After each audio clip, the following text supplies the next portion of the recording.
If you're all settled in, drop your theories in the comments. What mystery keeps you awake at night, and what other videos would you like? Now, get comfortable, breathe slowly, and let these gentle true crime tales guide you towards sleep.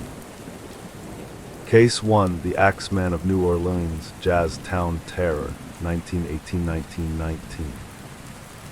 New Orleans, Louisiana, May 23, 1918. The humid night air hung heavy over the French Quarter, jazz notes drifting from nearby clubs like whispers from the Mississippi River. In a small grocery on Magnolia Street, Joseph and Catherine Maggio lay sleeping in their apartment above the store. They were simple folk, Italian immigrants running their modest business in a city pulsing with life, voodoo lore, and the shadows of post-war unrest. But that night, an intruder shattered their peace. He entered through a chiseled panel in the door, wielding an axe taken from the Maggio's own shed.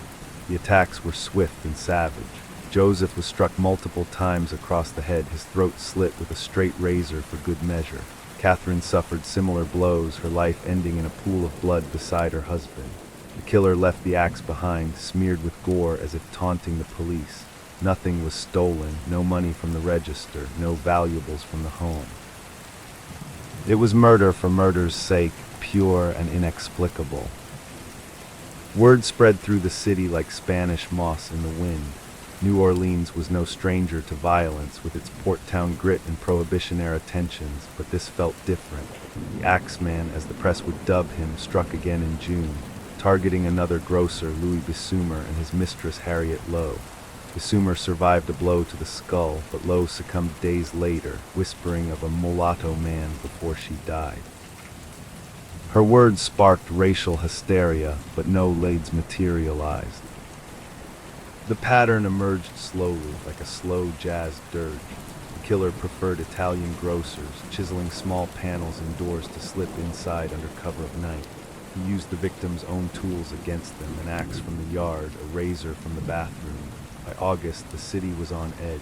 Pregnant women and families barricaded doors, sleeping with weapons at hand. Then came the letter.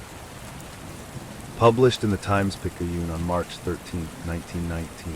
It claimed to be from the Axeman himself, written in dramatic prose. Esteemed mortal, they have never caught me and they never will.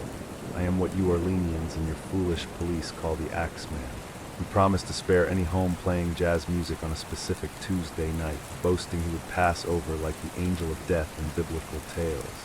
That evening, every club and home blared jazz.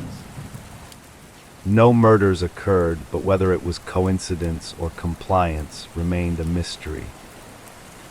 The killings continued sporadically. In October, grocer Mike Pepitone was hacked to death in his bed. His wife glimpsed a large man fleeing, but descriptions varied: tall, short, dark-skinned, pale. Police chased leads from voodoo practitioners to mafia vendettas, even linking it to similar axe murders across the South. But evidence was scant. No fingerprints in an era before widespread forensics, no consistent witnesses. By late 1919, the attacks stopped as abruptly as they began. Some theorized the killer was Joseph Mumford, a man shot dead in Lowe's Angels in 1920, allegedly by Pepitone's widow in revenge, but her story was shaky and no concrete link was proven. Others whispered of supernatural forces, a demon drawn to the city's sin and syncopation. Over a dozen victims, confirmed and suspected, fell to the Axeman's blade. The Italian community, already facing discrimination, lived in fear, boarding up homes and forming night watches. New Orleans changed, doors reinforced, jazz becoming both salvation and superstition. Yet the killer's identity faded into legend like mist over the bayou. Today, the Axeman inspires books, films, and even a jazz festival nod. But the questions linger: was he one man or many? A vengeful spirit or a calculated psychopath? In the sultry nights of New Orleans, when brass bands play, some still listen for the chisel at the door, wondering if the music is loud enough to keep the darkness at bay. Case 2, the Villisca Axe Murders, Iowa's Haunted House Horror, 1912. Villisca, Iowa, June 9, 1912. The small town of Villisca slumbered under a canopy of stars, its wooden homes and dirt roads a picture of rural American peace.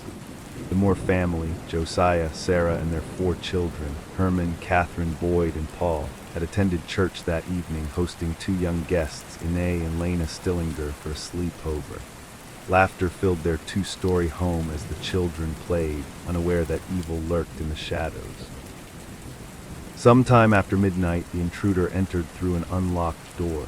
He found Josiah's axe in the shed, its blade sharp from recent use. Starting upstairs, he struck Josiah and Sarah first, bludgeoning them beyond recognition in their bed. The children and guests suffered the same fate, each blow methodical, the killer covering faces with bedsheets as if in ritual. Blood spattered the walls, soaking the mattresses. 8 lives ended in silence, the house transformed into a slaughterhouse. Hello? The next morning, neighbor Mary Peckham noticed the unusual quiet, no chores done, no children playing. She alerted Josiah's brother, who discovered the horror. The town marshal arrived to a scene of unimaginable carnage. Bodies in every bedroom, the axe left leaning against a wall, smeared with blood and hair. Mirrors were covered with cloths, perhaps by the killer to avoid his reflection. A slab of bacon lay near the axe, wrapped as if prepared for a meal. Villisca, a town of just 2,000, reeled in shock. Rumors flew. A jealous business rival of Josiah's, a transient railroad worker, even a traveling preacher named Lynn George Jacqueline Kelly, who confessed multiple times but recanted, his mental instability casting doubt. Kelly's trial ended in acquittal, his stories inconsistent. Other suspects included State Senator Frank F. Jones amid business feuds, but evidence was circumstantial at best. Investigators found cigarette butts in the attic, suggesting the killer waited for the family to sleep. Glove prints on doors, but no fingerprints matched. The lack of robbery, no money taken from Josiah's safe, pointed to personal motive or pure madness. Paranormal enthusiasts later claimed the house was cursed, with reports of ghostly apparitions and cold spots. The murders remained unsolved, the case growing cold as years passed. Villisca's economy suffered, families fleeing the stigma. Today, the Moore House is a museum, drawing true crime tourists who stay overnight, reporting eerie experiences. But the killer's identity, lost to time, like the bloodstains faded from the floorboards. In quiet Iowa nights, when wind rattles old houses, some wonder if the Axeman's shadow still lingers. A reminder that even in America's heartland, darkness can descend without warning. Case 3, The Monster of Florence, Italy's serial slasher, 1968-1985. Florence, Italy, August 21st, 1968. The Tuscan hills glowed under a summer moon, cypress trees silhouetted against the starry sky. Barbara Laux and Antonio Lobianco parked their car in a secluded lover's lane near Signa, seeking privacy away from the Renaissance city's bustle. Barbara's 6-year-old son slept in the back seat, oblivious to the danger approaching. The killer emerged from the darkness, firing a .22 caliber Beretta pistol through the window. Multiple shots struck the couple, killing them instantly. In a chilling twist, he carried Barbara's body to the passenger seat, posing them as if in embrace. The child awoke unharmed, wandering to a nearby farmhouse for help. Police initially suspected Barbara's husband, a jealous Sardinian immigrant, but his alibi held, and the case puzzled investigators. This was the first of 16 murders attributed to Il Mostro di Firenze, the monster of Florence. Over 17 years, he targeted couples in remote areas around Florence, often during new moons. He shot victims with the same gun, then mutilated the women's bodies with a knife, removing genitals in a grotesque ritual. No theft, no sexual assault on the living, pure sadism. In September 1974, Stefania Pettini and Pasquale Gentlecore were found in their car near Borgo San Lorenzo. Shot, then Stefania's body dragged and violated post-mortem. The pattern repeated. June 1981, Carmela Danuccio and Giovanni Foggi slain near Scandix. October 1981, Susanna Cambi and Stefano Baldi near Calanzano. Each time, the killer excised precise trophies, suggesting surgical skill or hunting experience. Panic gripped Tuscany. Couples avoided countryside trysts. Newspapers dubbed him the monster. Police formed a special squad, chasing leads from Satanists to a death cult among Florence's elite. Suspects included Pietro Paxiani, a farmer with a violent past, convicted in 1994 but later acquitted on appeal. His farmhands, Mario Vanni and Giancarlo Lotti, were also tried, with Lotti confessing to involvement, but doubts persisted, ballistics matched, yet motives blurred. Theories abounded: a lone psychopath, a group of killers, even links to powerful families covering up scandals. The same Beretta fired all bullets, over 300 recovered, but the gun vanished. In 1985, the final victims, Nadine Moriot and Jean Mitchell Cravitbilly, were French tourists camping near Skopje. Nadine's body mutilated, a taunting letter sent to prosecutors with a piece of her flesh. Decades later, DNA tests and exhumations yielded no definitive culprit. Florence's hills, once romantic, now evoked dread. Il Mostro claimed 16 lives, shattering the idol of Italy's art capital. Who was he? A doctor, a hunter, a phantom. The olive groves hold their secrets, whispering of unsolved horror under the Tuscan sun. Case 4, Bible John, Glasgow's scripture-quoting slayer, 1968-1969. Glasgow, Scotland, February 23, 1968. The Barrel and Ballroom pulsed with music and laughter, a haven for young Scots escaping the grey industrial grind. Patricia Docker, a 25-year-old nurse, danced the night away, her laughter bright amid the cigarette smoke and swinging rhythms. She left with a tall, well-dressed man quoting Bible verses, his manner polished but intense. It was the last time she was seen alive. The next morning, her strangled body was found in a doorway near Carmichael Place. Nude from the waist down, handbag missing, signs of brutal assault. Police canvassed the ballroom, but witnesses recalled only fragments. A man named John, red hair, quoting scripture like a preacher. No arrests, the case filed as a tragic, isolated killing. 8 months later, August 31st, 1969, Jemima MacDonald, 32, mother of 3, attended the same ballroom. She too left with a biblical stranger. Her body discovered in an abandoned building on Mackkeith Street, strangled with her own stockings, positioned grotesquely. Menstrual blood nearby suggested the killer's twisted timing. Panic brewed in Glasgow's working-class districts. Then, October 31st, Helen Puttock, 29, shared a taxi with her sister and a man calling himself John Templeton or Semple. He ranted about Old Testament adultery, quoting Moses. Helen exited with him. Her body was found the next day in her Earl Street garden, strangled, grass clutched in her hands as if fighting for life. The pattern crystallized, all victims menstruating, killed after barreling nights, strangled manually or with clothing. Bible John, the press named him, sketching a composite, tall, sandy hair, overlapping teeth, refined accent.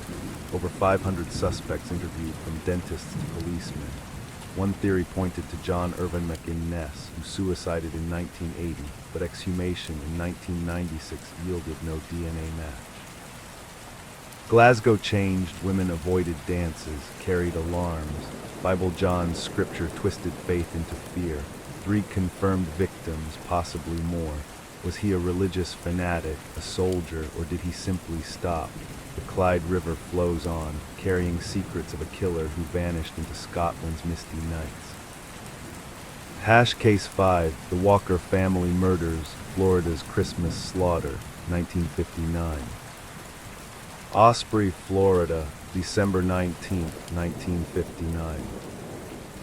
Christmas lights twinkled in the humid Gulf Coast air, but for the Walker family, joy turned to nightmare. Cliff Walker, 35, his wife Christine, 24, and their children Jimmy, 3, and Debbie, nearly 2, lived in a modest ranch home amid orange groves.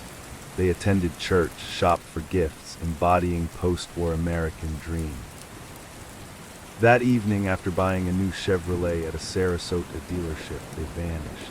The next morning, a relative found the door ajar, blood pooling on the floor. Cliff shot in the head, Christine raped and executed, little Jimmy drowned in the bathtub, Debbie shot and dumped in the woods. The scene was chaos, high-heeled prints in blood, a cowboy belt buckle left behind, the family's new car missing. Sarasota County buzzed with fear. Leads pointed to Emmett Spencer, a drifter who confessed but recanted, his details inaccurate. Links to the Clutter family murders of in cold blood fame emerged, both families killed similarly. Suspects Perry Smith and Dick Hickok nearby, having test-driven a similar Chevy. Truman Capote noted parallels, but polygraphs cleared them. Forensics were primitive, no DNA, fingerprints unmatched.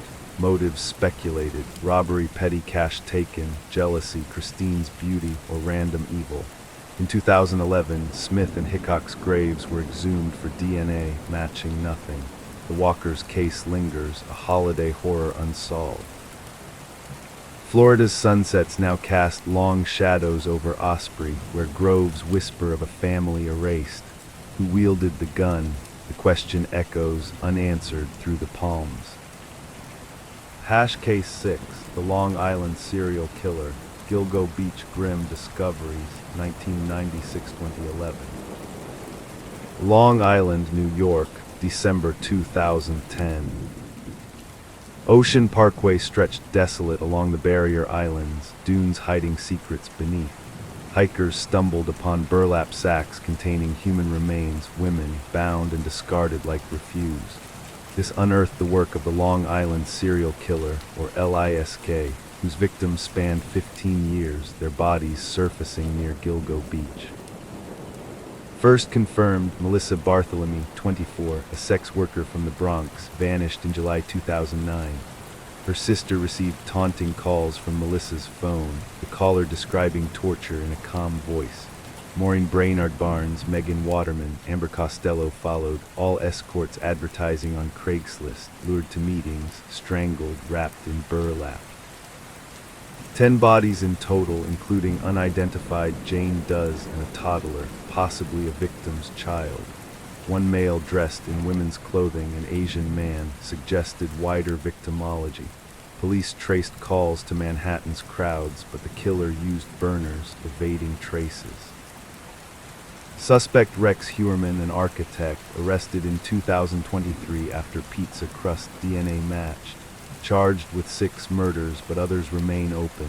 Theories persist. A cop, a doctor, multiple killers. Gilgo's waves crash eternally, burying truths in sand.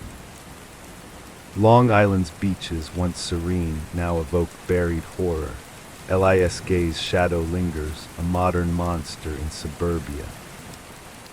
Case 9, the West Mesa Bone Collector, Albuquerque's Desert Graves, 2009 discovery, murders 2003-2005.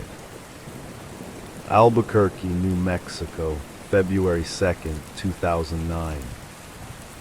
The high desert wind howled across the West Mesa, a vast expanse of scrub brush and sandy arroyos on the outskirts of the city. A woman walking her dog stumbled upon something unnatural protruding from the dirt, a human bone weathered by sun and time. As authorities arrived and began digging, the scope of the horror unfolded. 11 women's remains, buried in shallow graves across 100 acres, their bodies wrapped in plastic and discarded like refuse in the unforgiving landscape. The victims were young, mostly in their teens and 20s, many with histories of drug addiction and sex work in Albuquerque's rougher neighborhoods. Selenia Edwards, 15, a runaway from Oklahoma, last seen in 2004. Michelle Valdez, 22, pregnant and struggling with heroin, vanished in 2004. Cinnamon Elks, 32, a mother trying to turn her life around, gone without a trace in 2005. They came from diverse backgrounds, Hispanic, Native American, Caucasian, but shared the vulnerability of living on society's edges, often overlooked by a system that failed to protect them. The murders likely occurred between 2003 and 2005, based on the state of the remains. Each woman had been strangled or beaten, their bodies transported to the remote mesa and buried in clusters, suggesting a killer familiar with the terrain, perhaps a trucker, a construction worker, or someone with ties to the area's booming development. Satellite photos from the era showed disturbed earth, but no one noticed at the time. The site was slated for housing developments, the graves nearly paved over before the dog's chance discovery. Albuquerque, a city of stark contrasts with its balloon festivals and methamphetamine underworld, was shaken. Task forces formed, combing missing persons reports from across the Southwest. Over 24 women fit the profile, but only 11 were identified through DNA and dental records. The killer's method was consistent: abductions from the Central Avenue corridor, known for its motels and transient population. No sexual assault evident on the remains, but the posing in shallow pits spoke of ritual or convenience. Suspects emerged slowly.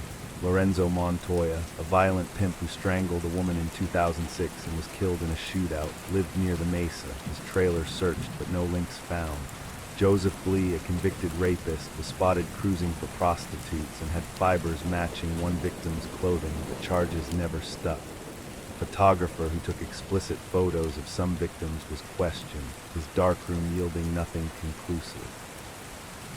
Theories abounded: a serial killer preying on the marginalized, inspired by the area's history of unsolved disappearances, or a drug ring eliminating witnesses, given many victims' ties to narcotics. The mesa's isolation, with its dirt roads and lack of surveillance, made it a perfect dumping ground. In 2015, the FBI released a profile: a local man in his 30s to 40s at the time, possibly with a pickup truck, charming but controlling. Years of digs uncovered no more bodies, but the case remains open, with a $50,000 reward. Families like Michelle's hold annual vigils, placing red ribbons on the mesa to honor the lost. Albuquerque's desert sun beats down relentlessly, eroding evidence and hope alike. The bone collector, as some call him, may have stopped or simply moved on, who buried these women in the sand, erasing their stories. The wind carries no answers, only the echo of names whispered among the cacti. The West Mesa murders highlight the tragedy of invisible victims women society too often forgets. Their graves, now marked by memorials, stand as a testament to resilience and the ongoing fight for justice. In the shadow of the Sandia Mountains, the desert guards its secrets, but the memory of 11 lives demands they not be forgotten. Case 10, the Colonial Parkway Murders, Virginia's Lover's Lane Killer, 1986-1989. Yorktown, Virginia, October 12, 1986. The Colonial Parkway wound through historic forests and marshes, a scenic byway connecting Revolutionary War sites under a canopy of oaks and pines. It was a popular spot for young couples seeking romance away from the naval bases and suburban sprawl of the Tidewater region. Kathy Thomas, 37, a stockbroker and former naval officer, and her girlfriend Rebecca Dowski, 21, a college student, parked their car near a turnout, enjoying the autumn evening in each other's company. Their bodies were discovered 3 days later inside Kathy's Honda Civic, pushed off the road into the York River. Both women had been strangled with ropes, their throats slit for good measure, gasoline poured over the car in a failed attempt to burn evidence. No sexual assault, no robbery. The killer seemed driven by control and terror. Kathy, with her military haircut, and Rebecca, with her youthful energy, represented a diverse pair, but the brutality was the same. This marked the first of 8 murders linked to the Colonial Parkway killer, spanning 3 years and 4 double homicides. All victims were couples or perceived as such, found in or near vehicles along the parkway. September 14, 1987, David Nobling, 20, and Robin Edwards, 14, vanished from a parking area, their bodies washed up on the James River shore, shot execution style. Robin had been sexually assaulted post-mortem, adding a layer of depravity. October 9, 1987. College students Cassandra Haley, 18, and Keith Call, 20, disappeared after a date. Their car found abandoned, clothing inside, but bodies never recovered. April 10, 1989, Anna Maria Phelps, 18, and Daniel Lauer, 21, siblings-in-law, went missing en route to a family gathering. Their remains found 6 weeks later in woods off the Parkway, stabbed repeatedly. The pattern chilled Virginia. Attacks on weekends, victims bound and strangled or shot with .38 caliber bullets, cars staged to delay discovery. No theft, suggesting a killer who enjoyed the hunt and power. Witnesses reported a man posing as an undercover cop, pulling over cars with a blue light, perhaps explaining how he approached without resistance. The FBI took over, profiling a law enforcement wannabe or actual officer, given the authoritative approach. Suspects included a park ranger with a history of harassment and a sailor who committed similar crimes elsewhere, but alibis held. In 2010, photos from the crime scenes were released, showing the killer's staging, but no breakthroughs. The Parkway, once a romantic drive, now evokes cautionary tales. Families like the Noblings push for DNA retesting, hoping modern tech unmasks the killer. Virginia's tides rise and fall, washing away traces, but the pain endures. Who patrolled the lovers' lanes with murder in mind? The forests hold their breath, waiting for the truth to surface. These killings shattered the illusion of safety in America's historic heartland. 8 lives cut short, their stories intertwined along a road of colonial ghosts. Justice delayed but not forgotten, as investigators vow to follow every fading trail. Case 11, The Highway of Tears, Canada's Vanishing Indigenous Women, 1970 present. Prince George, British Columbia, Canada, October 19, 1970. Highway 16 stretched like a ribbon through the rugged wilderness of northern British Columbia, connecting isolated logging towns and indigenous communities amid towering firs and misty mountains. Known as the Highway of Tears for the grief it has wrought, it became a hunting ground for predators preying on vulnerable women, many from First Nations backgrounds. Gloria Moody, 19, a Heiltsuk woman, was last seen leaving a bar in Williams Lake. Her body was found the next day in the woods, beaten and assaulted. This was among the first in over 40 disappearances and murders along the 720-kilometer stretch between Prince Rupert and Prince George, spanning 5 decades. Victims like Monica Ignas, 15, strangled in 1974 near Terrace. Gail Ways, 19, abducted while hitchhiking in 1973, her body discovered months later. The pattern emerged, young women, often indigenous, vanishing while traveling the highway, hitchhiking due to poverty and lack of public transport. Many were sex workers or runaways, their cases dismissed as high-risk lifestyles by authorities. Delphi Nichols, 16, disappeared in 1990 while hitching from Smithers.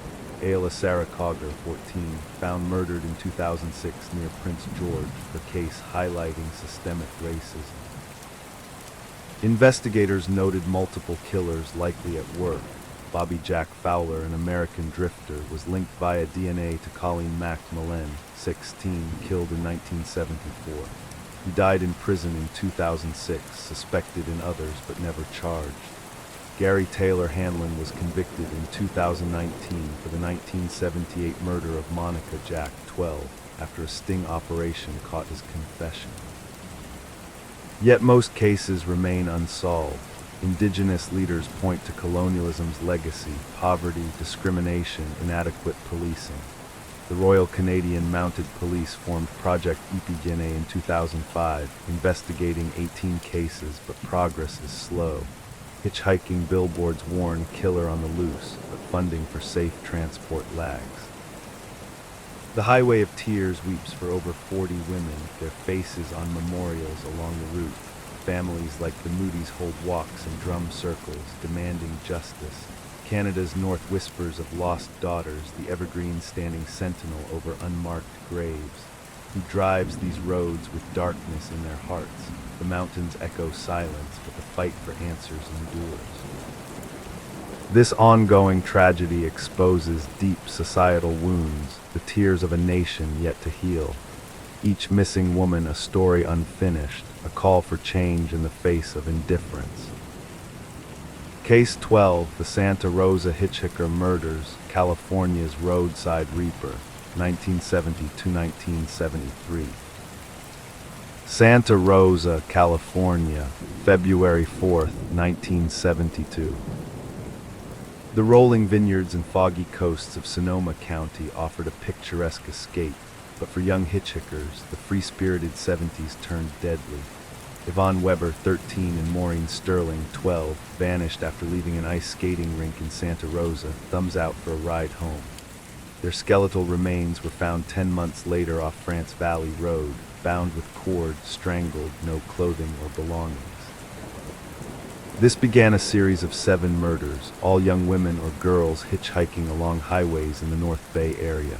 Carolyn Davis, 15, poisoned with strychnine in July 1973, her body dumped near the same road as Yvonne and Maureen.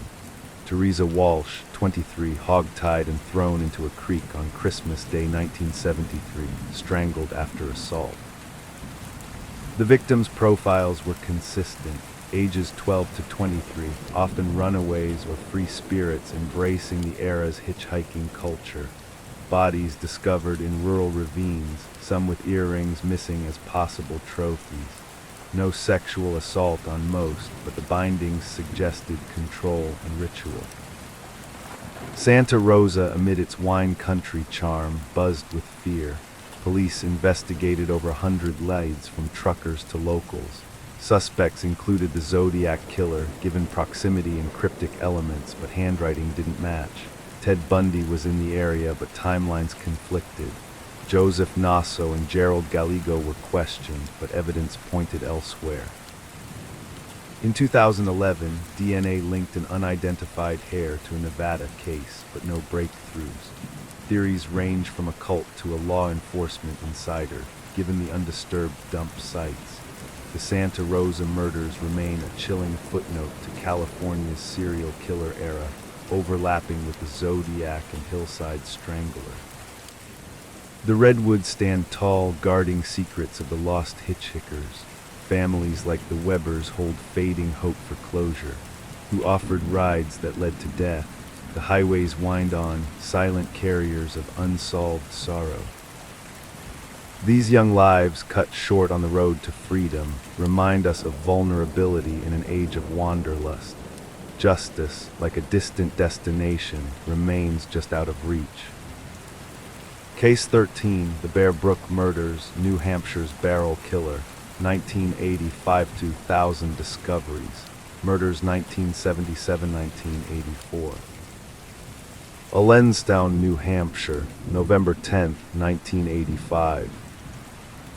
The dense woods of Bear Brook State Park hid more than hiking trails and autumn foliage. A hunter discovered a rusted 55-gallon drum tipped over near a clearing. Inside, wrapped in plastic, were the decomposed bodies of an adult woman and a young girl beaten to death, their identities unknown. No clothing, no personal items, just violence preserved in metal. 15 years later, May 15, 2000, a state trooper revisiting the site found a second drum 100 feet away.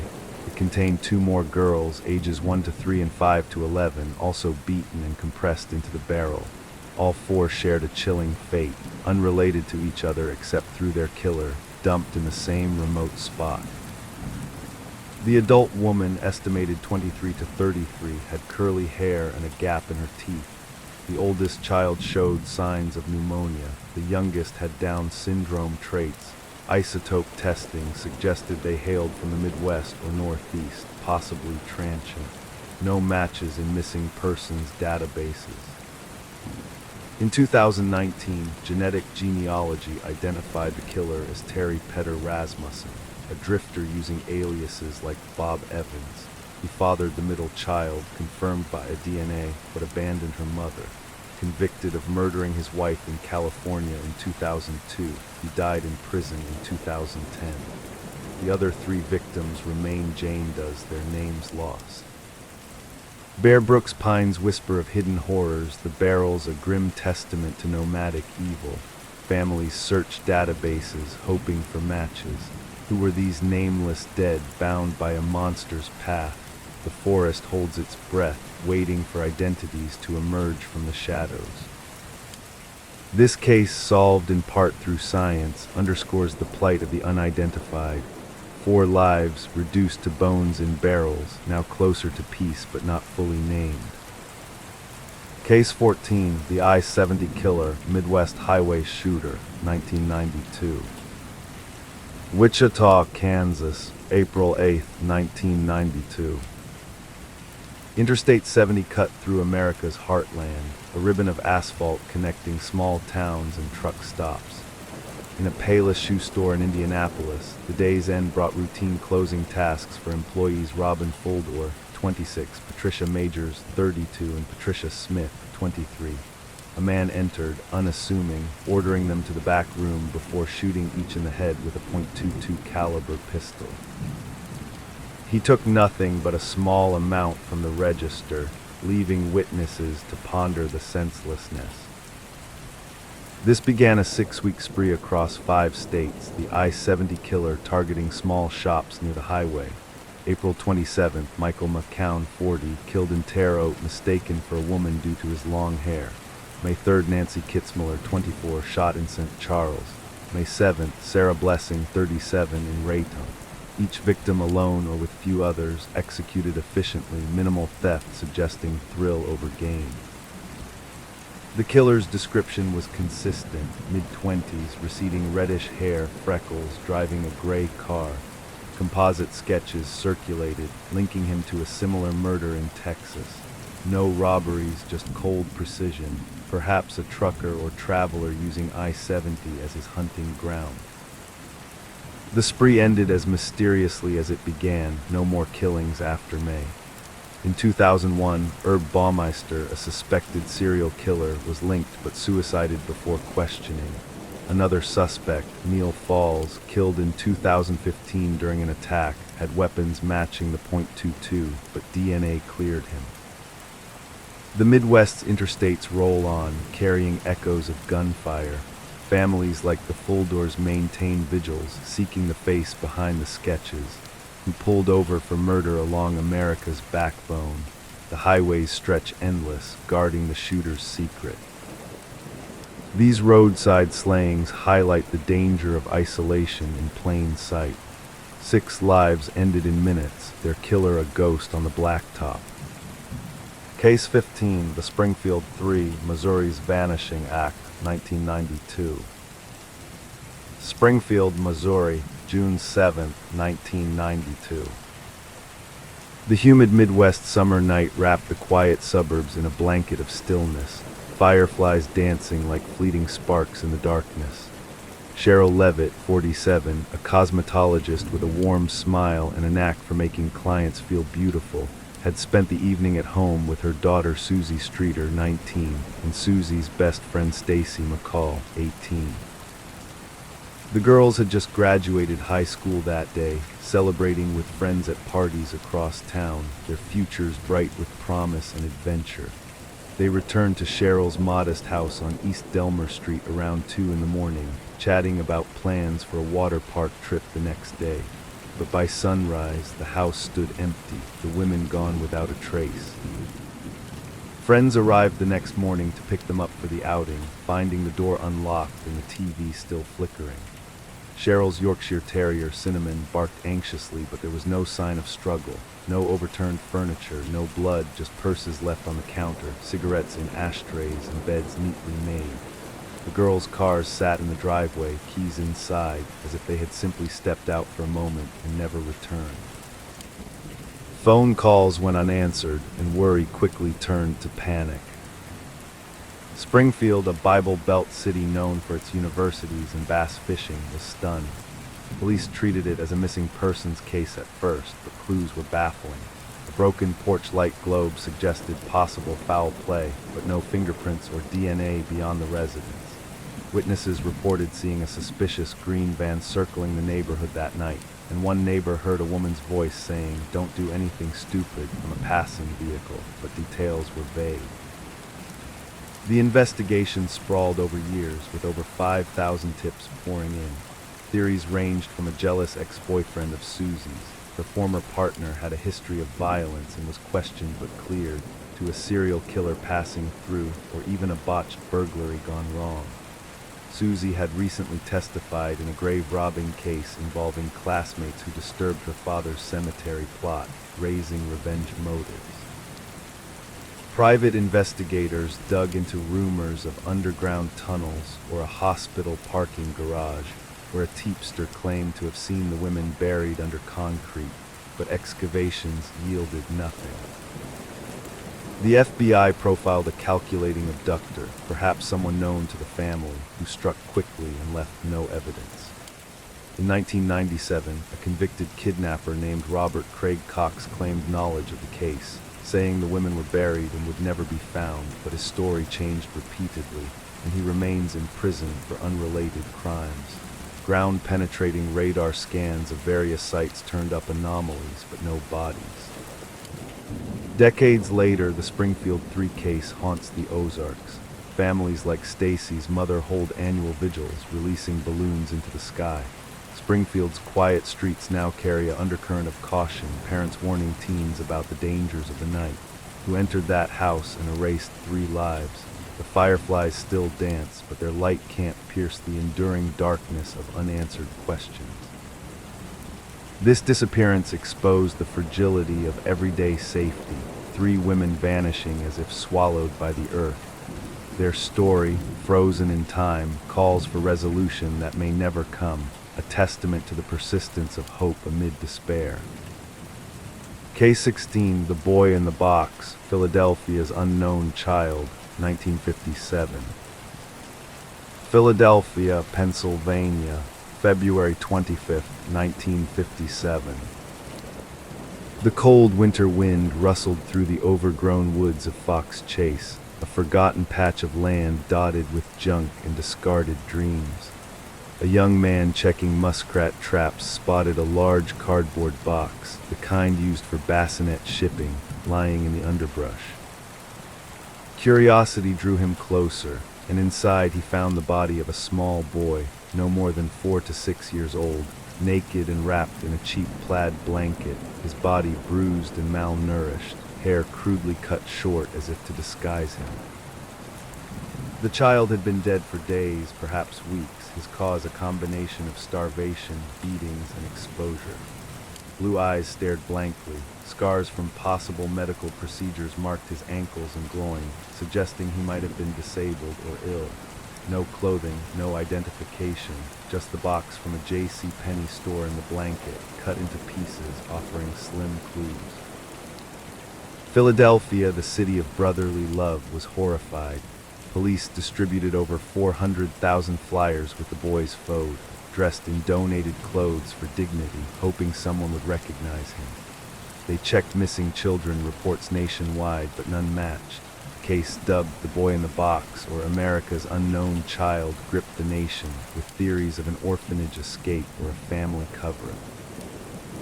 Investigators traced the box to a nearby store, but sales records led nowhere. The blankets we've pointed to a mill in Swannanoa, North Carolina, but thousands were produced. A blue corduroy cap found nearby suggested the killer's attire, and footprints in the mud were cast, but no matches. Some believed he was from a local foster home, with a witness recalling a woman selling a boy matching the description door to door, but the lead fizzled. For decades, the boy lay in a potter's field, his grave marked by donations from sympathetic officers. In 1998, he was exhumed for DNA, and in 2022, genetic genealogy finally named him Joseph Augustus Zarelli, born in 1953 to a prominent West Philadelphia family. But his death remains unsolved, no arrests, no explanation of how he ended up in that box. Philadelphia's winters still bite cold, the woods now a park where children play unknowingly near the site. Joseph's story, once anonymous, now carries a name, but the killer's shadow lingers. Who abandoned this child to such a fate? The City of Liberty mourns its unknown son, a symbol of lost innocence. This case, bridged by science and time, reminds us of the voiceless victims history forgets.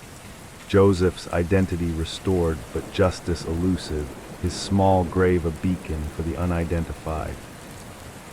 Case 17, the Istil woman, Norway's enigmatic Ice Valley victim, 1970.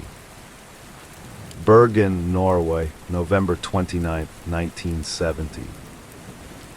The stark beauty of Isdalen Valley, with its icy streams and rugged cliffs, concealed a macabre secret in the late autumn chill.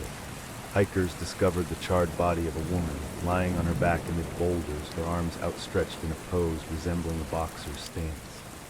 She was burned beyond recognition, surrounded by the remnants of a fire, empty bottles of sleeping pills, a melted plastic container, and scattered belongings carefully stripped of labels.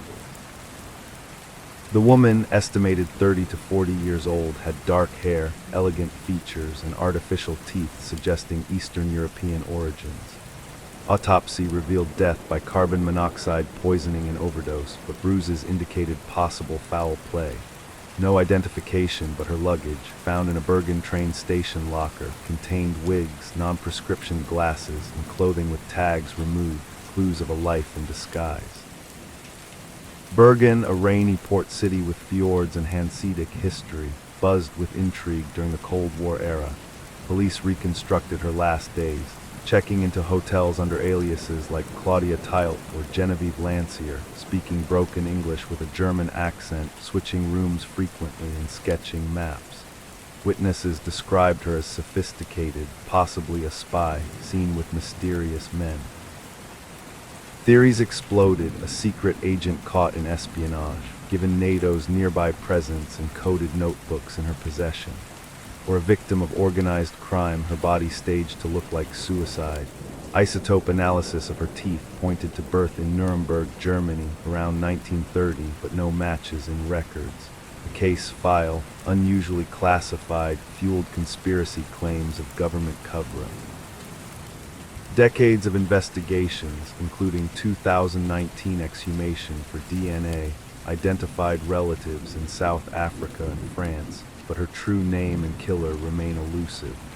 Some link her to unsolved deaths in Europe, a network of shadowy figures.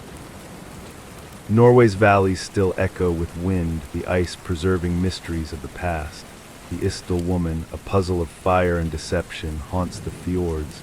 Who was she and what secrets burned with her?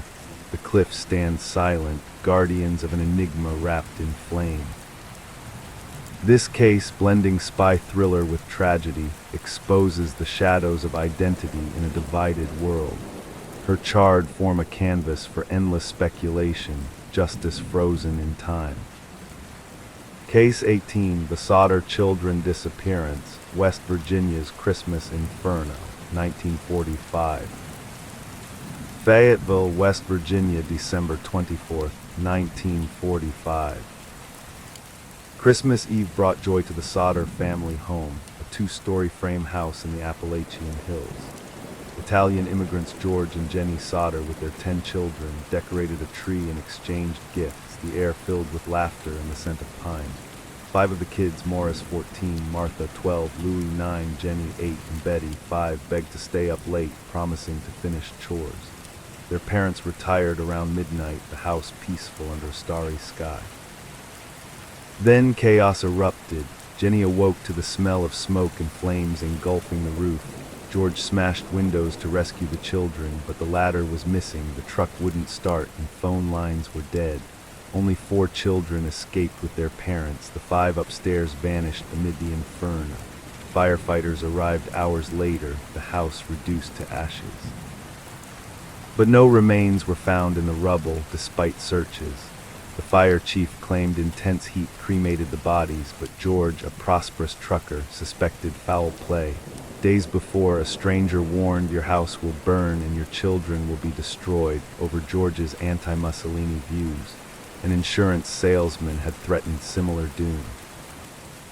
The Sodders refused to believe their children died, hiring private investigators.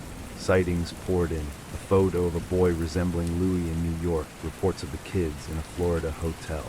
A box sent to the family contained a photo of a young man captioned Louis. Theories included kidnapping by the Sicilian mafia or corrupt officials. The fire chief was also the coroner, declaring death without evidence. Billboards along Route 16 offered rewards standing for decades. George bulldozed the site, planting flowers in memory. The surviving Sodders passed away clinging to hope. West Virginia's mountains cradle the tale, a Christmas ghost story of loss and suspicion. The 5 Sodder children, alive or ashes. The hills whisper possibilities, a family's unending vigil. This disappearance, wreathed in fire and conspiracy, captures the pain of uncertainty, a holiday horror where hope battles the void. Case 19, the Lake Bodom Murders, Finland's Camping Nightmare, 1960.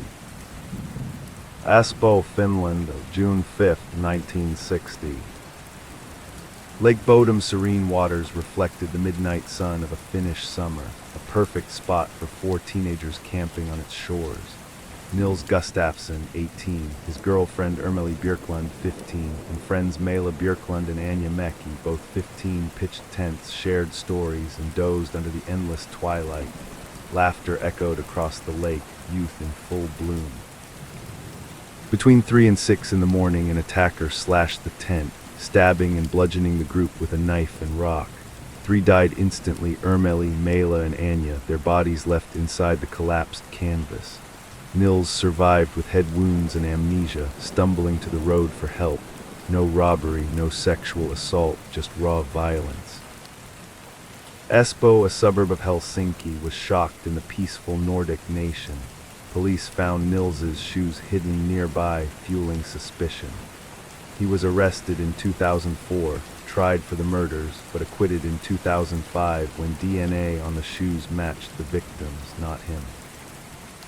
Theories include a KGB spy, Valdemar Gillström, a local kioski owner who confessed before drowning in the lake, or Hans Isman, a German immigrant with blood-stained clothes that day. No convictions, the case cold. Lake Bodom's waters still lap gently, but campers whisper of ghosts. The 3 lost teens, their killer a shadow in the light night, who wielded the blade under the midnight sun. Finland's forests guard the truth, a wound unhealed. This lakeside slaughter, blending folklore and forensics, endures as Scandinavia's dark legend. Youth cut down, justice adrift on the waves. Case 20, the Cleveland Torso Murders, the Mad Butcher of Kingsbury Run, 1935-1938. Cleveland, Ohio, September 5, 1935. The Great Depression gripped the city, shantytowns lining the Cuyahoga River in Kingsbury Run, a wasteland of despair. Edward Andrassy, 28, was found decapitated and emasculated near Jackass Hill, his body drained of blood, chemically treated to a leathery red. Nearby, another unidentified man suffered the same fate, torsos severed with surgical precision. This launched the reign of the Mad Butcher, who claimed at least 12 victims, mostly drifters and working poor. Bodies dismembered, heads never found for some, scattered in burlap bags or Lake Erie. The Lady of the Lake, a headless woman washed ashore in 1934, is considered the first. Cleveland safety director, Elliot Ness of Untouchables fame, led the hunt, torching shantytowns to flush the killer. Suspects included Dr. Francis Sweeney, an alcoholic surgeon who failed lie detectors but was committed to an asylum. The murders stopped in 1938, perhaps because the butcher was institutionalized or fled. The industrial city, with its steel mills and immigrant enclaves, lived in fear. Victims like the tattooed man with unidentified ink symbolized the era's forgotten souls. Ohio's rivers flow on, carrying tales of dismembered dread, who wielded the blade with doctor's skill. The run's shadows hide the butcher's face. This dismemberment spree in the heart of industry reveals the horrors of the overlooked. Torsos adrift, a butcher's legacy uncut. Case 21, The Monster of Florence, Italy's Lover's Lane Terror, 1968-1985. Florence, Italy, August 21st, 1968. Tuscany's moonlit hills, dotted with cypress and vineyards, set a romantic scene for Barbara Loxa and Antonio Lo Bianco, parked in a secluded lane. Shot with a .22 Beretta, their bodies posed, Barbara's son asleep in the back unharmed. Over 16 years, 8 couples fell to Il Mostro, shot and mutilated, women's genitals excised. Always on weekends, in rural spots, the same gun used throughout. Florence, cradle of the Renaissance, trembled. Suspects like farmer Pietro Paxiani were convicted, then acquitted. Theories of satanic cults or elite cover-ups persist. Italy's olive groves whisper of violated idols who hunted love in the dark. The hills guard their bloody harvest. This romantic slaughter amid art and beauty contrasts passion with perversion, couples eternal in death's embrace. Case 22, The Bible John Murders, Glasgow's Scripture Slayer, 1968-1969. Glasgow, Scotland, February 23, 1968. The Barrowland Ballroom thumped with 60s beats, an escape for Patricia Docker, 25, who left with a Bible-quoting stranger. Her strangled body found the next day, handbag gone. Jemima MacDonald and Helen Puttock met similar fates, all menstruating, taken from the same venue. Bible John, tall with sandy hair, vanished after 3 kills. Scotland's industrial heart feared the pious predator. No arrests despite composites. Glasgow's fog shrouds the verses of violence, who preached death in dance halls. The Clyde flows with unspoken sins. This scriptural serial, twisting faith to fear, endures in Celtic lore. Words of God, weapons of doom. Case 23, The Colonial Parkway Murders, Virginia's Couples Killer, 1986-1989. Yorktown, Virginia, October 12, 1986. The historic parkway, lined with autumn leaves, drew lovers like Kathy Thomas and Rebecca Dowski. Strangled in their car, throats slit, no motive evident. 3 more pairs followed, shot or stabbed, vehicles staged. A fake cop suspected, using authority to approach. Virginia's tides washed the bloodied byways, who targeted romance on revolutionary roads. Ghosts of history mingle with modern dread. These paired slayings in lands of liberty speak of love's vulnerability, bonds broken, mysteries unbroken. Case 24, The Freeway Phantom, DC's Highway Haunter, 1971-1972. Washington, D.C., April 25, 1971. Carol Spinks, 13, vanished running an errand. Her body found 6 days later near I-295, strangled, shoes missing. 5 more black girls followed, dumped along freeways, a taunting note on one. This is tantamount to my insensitivity. The Capitol's underbelly exposed, cases cold despite task forces. DC's beltways circle eternal questions, who preyed on the young and overlooked, roads of power, paths of pain. This urban phantom targeting innocence highlights racial injustices, voices silenced, echoes demanding heard. Case 25, The Alphabet Murders, New York's Initial Obsession, 1971-1973. Rochester, New York, November 16, 1971. Carmen Colon 10 abducted, her CC initials the start of a pattern. Wanda Wakovich and Michelle Minza followed, all double-initialed, strangled. Rochester's snows buried leads, suspects cleared. New York's factories churned memories of matched monikers, who killed by the letter, alphabets of agony unsolved.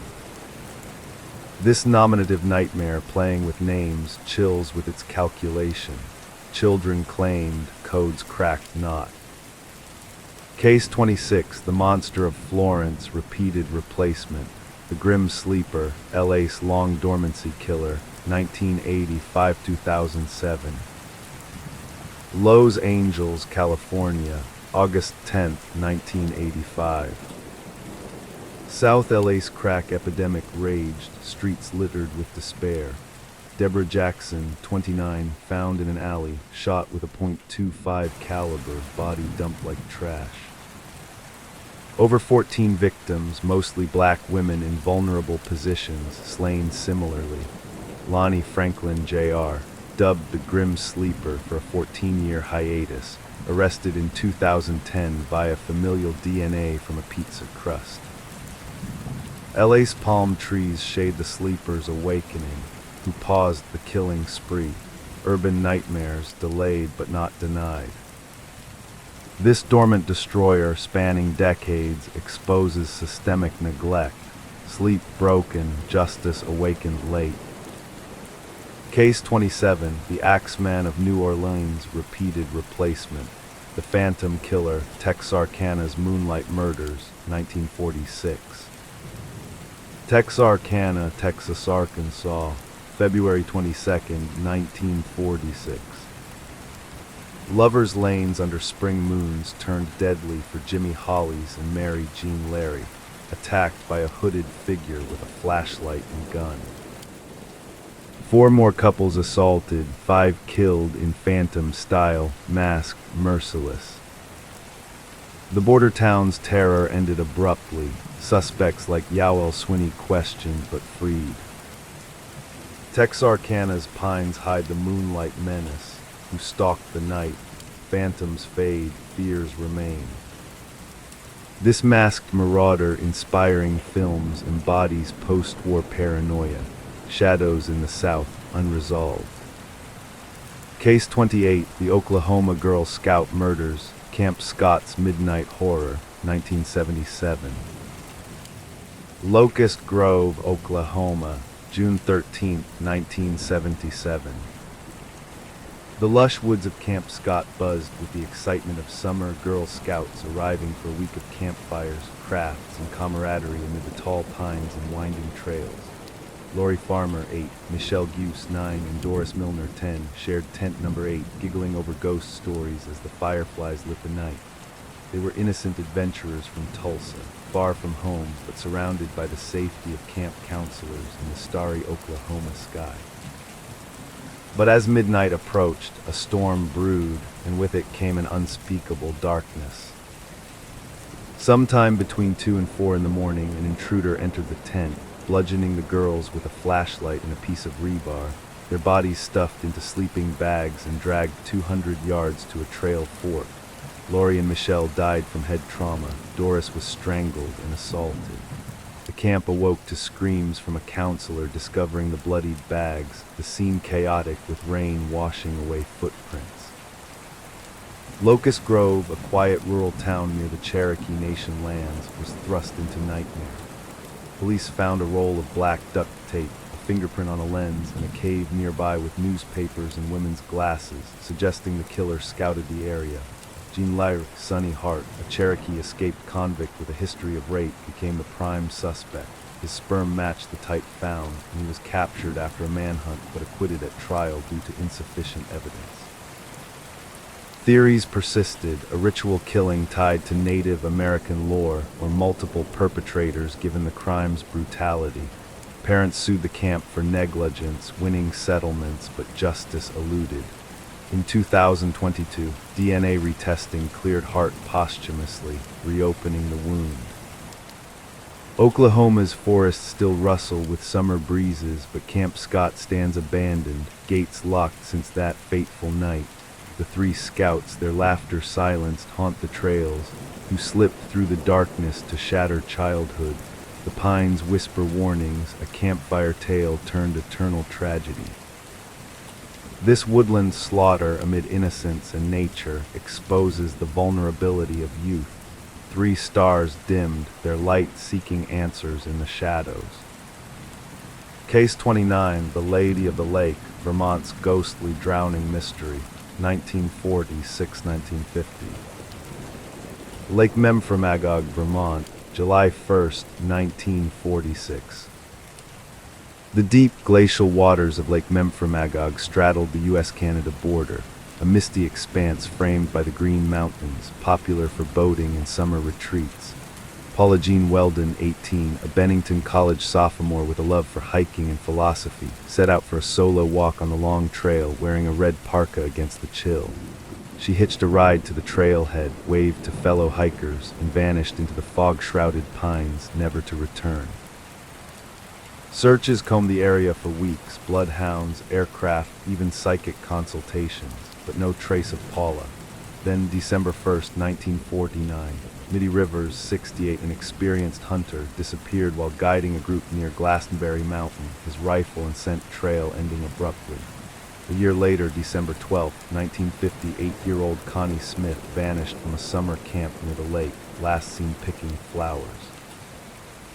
The Bennington Triangle legend grew, claiming 5 to 10 vanishings between 1945 and 1950, often linked to the lake's depths. Some blamed Bigfoot or alien abductions, others cursed Native American grounds. In 2011, a body found in the lake was tested but unmatched. Vermont's mist still cloaked the shores, where locals speak of ghostly figures. Paula, Mitty, Connie, swallowed by the triangle. Who or what claims the lost? The waters lap secrets, a chilly embrace unending. This vanishing cluster in New England's wilds blends folklore with fear. Souls adrift, the lake a silent guardian. Case 30, The Black Dahlia, Hollywood's Bisected Beauty, 1947. Los Angeles, California, January 15, 1947. The post-war glamour of Hollywood hid an underbelly of broken dreams, starlets chasing fame amid the palm-lined boulevards.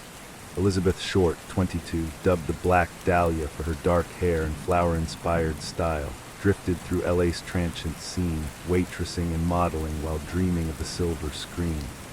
Last seen at the Biltmore Hotel, chatting with a man, she vanished into the January chill. Her body was discovered in a vacant lot in Lamert Park, severed at the waist, drained of blood, mouth slashed into a grotesque grin, posed like a mannequin for shock. No organs missing, but surgical cuts suggested medical knowledge. The killer washed her with gasoline to remove prints, then sent taunting letters to newspapers with her belongings. LA's tabloids exploded, over 50 confessing falsely. Suspects included doctors like George Hodel, whose son later accused him based on wiretaps. No charges stuck, the case cold despite Black Dahlia tour today. Hollywood's lights cast long shadows, Elizabeth's smile forever frozen. Who carved the Dahlia? The city of angels harbors demons. This mutilation mystery, emblem of noir LA, petals of tragedy unfurled. A flower's beauty cut in bloom. Case 31, The Villisca Axe Murders, Iowa's Haunted House Slaughter, 1912. Villisca, Iowa, June 9, 1912. The prairie winds swept through the small town where the Moore family, Josiah, 43, Sarah, 39, and children Herman, 11, Mary, 10, Arthur, 7, and Paul, 5, attended church with overnight guests Lena and Inez Stillinger, 12 and 8. They returned home for a peaceful night, unaware of the intruder lurking. After midnight, the killer used Josiah's axe to bludgeon all 8, covering mirrors and leaving the weapon behind. No theft, but bacon slabs oddly placed. Suspects like Reverend Lynn Kelly confessed erratically but was acquitted. business rival Frank Jones was accused but cleared. The house, now a museum with reported hauntings, draws the curious. Iowa's fields wave eternal, hiding bloody roots, who swung the axe in silence. The walls remember, whispering dread. This family annihilation in heartland innocence chills with its intimacy. A home-turned tomb echoes unending. Case 32, the Hinterkaifeck murders, Bavaria's farmstead nightmare, 1922. Hinterkaifeck, Germany, March 31st, 1922. The remote farm echoed with daily chores for Andreas Gruber, 63. Wife Kazilia, daughter Victoria, grandchildren Kazilia and Joseph, and maid Maria. Odd signs, attic noises, missing keys preceded the attack. The killer struck with a mattock, luring them to the barn, then slaying Maria and Joseph inside. He stayed days, tending animals, eating meals. No motive clear, rumors of incest or robbery. The farm demolished, ghosts said to linger. Bavaria's countryside blooms, but blood stains the soil. Who lived among the dead, fields silent, harvest of horror. This domestic slaughter with eerie aftermath unnerves with proximity. A killer's comfort, family's end. Case 33, the YOGTZ case, Germany's cryptic car death, 1984. Niederbayern, Germany, October 26, 1984. Gunther Stoll, unemployed, obsessed with them, watching him, scrawled YOGTZ before leaving home naked, crashing his car on the highway. Found dying, he muttered of 4 men attacking, but witnesses saw no one. Autopsy showed prior injuries, perhaps hit elsewhere and placed in the car. YOGTZ, a code, perhaps Y06TZ8, a license plate or chemical formula. Germany's Autobahn speed on, the note a riddle unsolved. Who were they? Roads lead to questions. This bizarre demise, blending paranoia and puzzle, intrigues with its obscurity. A message from the edge, undeciphered. Case 34, the Setagaya family murder, Tokyo's Lockroom slaughter, 2000. Tokyo, Japan, December 30th, 2000. The quiet residential neighborhood of Setagaya, with its neat rows of modern homes and cherry blossom-lined streets, seemed an unlikely setting for unimaginable violence. The Miyazawa family, Mikio, 44, a senior manager at a design firm known for his dedication. His wife Yasuko, 41, a kind-hearted teacher adored by her students. Daughter Nina, 8, a bright and imaginative artist. And son Ray, 6, a bundle of joyful mischief, prepared for New Year's celebration. Their 2-story home bordered a park slated for expansion, which had been a minor point of friction with city officials, but the family remained focused on the upcoming holiday. That evening, they shared a modest meal, watched television, and retired early, following their typical habit of locking doors and windows against the December chill.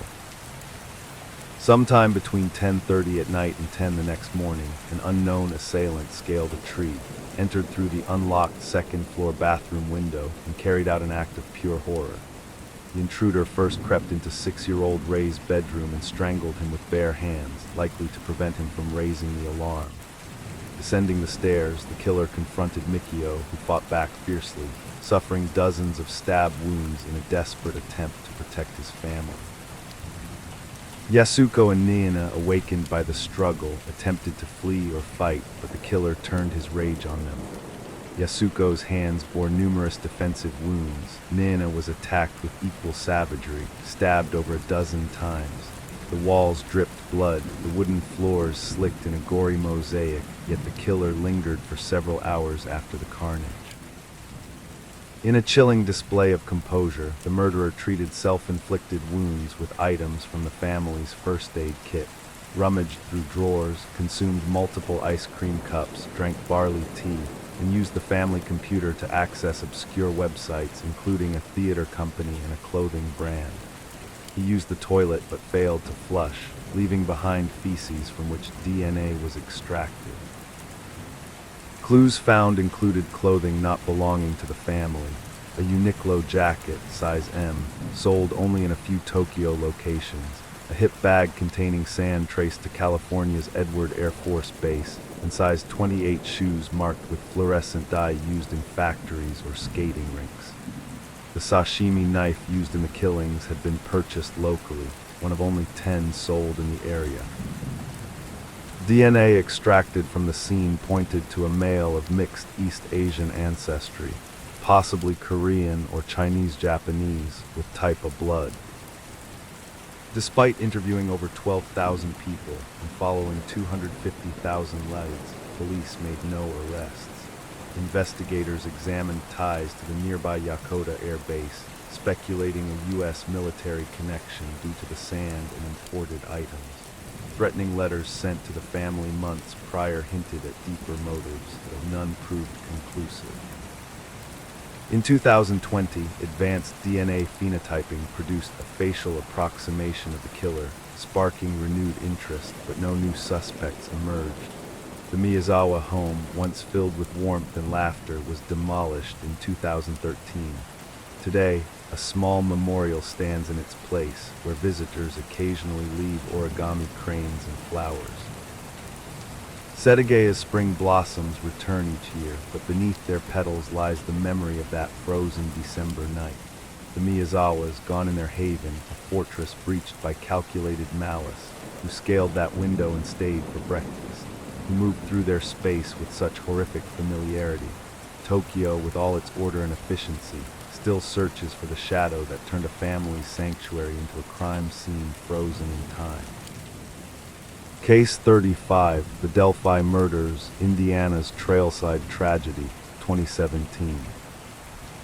Delphi, Indiana, February 13, 2017. A small town cradled by rolling woods and railroad relics, Delphi held the serene charm of Midwest Americana. That day, unusually warm for mid-February, 13-year-old Abigail Abby Williams and 14-year-old Liberty Libby German planned a short hike on the Monon High Bridge Trail, a converted rail line turned public path that crossed the silent, leafless terrain above Deer Creek. The girls were dropped off around 1:45 in the afternoon, armed with nothing more than their phones and youthful curiosity. They wandered across the narrow, rickety trestle bridge, laughing, snapping photos, Libby pausing now and then to document their walk. Unbeknownst to them, they were not alone. At approximately 2:13 p.m., Libby's phone captured a short video and haunting audio, grainy footage of a heavy-set man in a navy blue jacket, jeans, and a newsboy-style cap approaching them along the bridge. As he neared, his voice rang out with chilling finality. Guys, down the hill. It was the last known moment of the girls' freedom. By late afternoon, when the girls failed to meet Libby's father at the pickup point, alarm bells rang. The search began as night fell, volunteers and law enforcement scouring the cold woods. The following day, tragedy surfaced. Their bodies were discovered a half-mile from the bridge in a shallow area off the trail. The scene was gruesome. Their throats had been slashed, their bodies posed with branches arranged over them, indicating a potential ritualistic or symbolic motive. Despite no evidence of sexual assault, the brutality suggested deeply personal or deranged intent. The fact that Libby managed to record the suspect before her death stunned the public. Her presence of mind hailed as extraordinary bravery, preserving the only evidence of the killer's identity. The man dubbed Bridge Guy was scrutinized in countless ways. Analysts broke down his gait, voice, posture. Thousands of tips flooded in from across the nation, yet the mystery endured.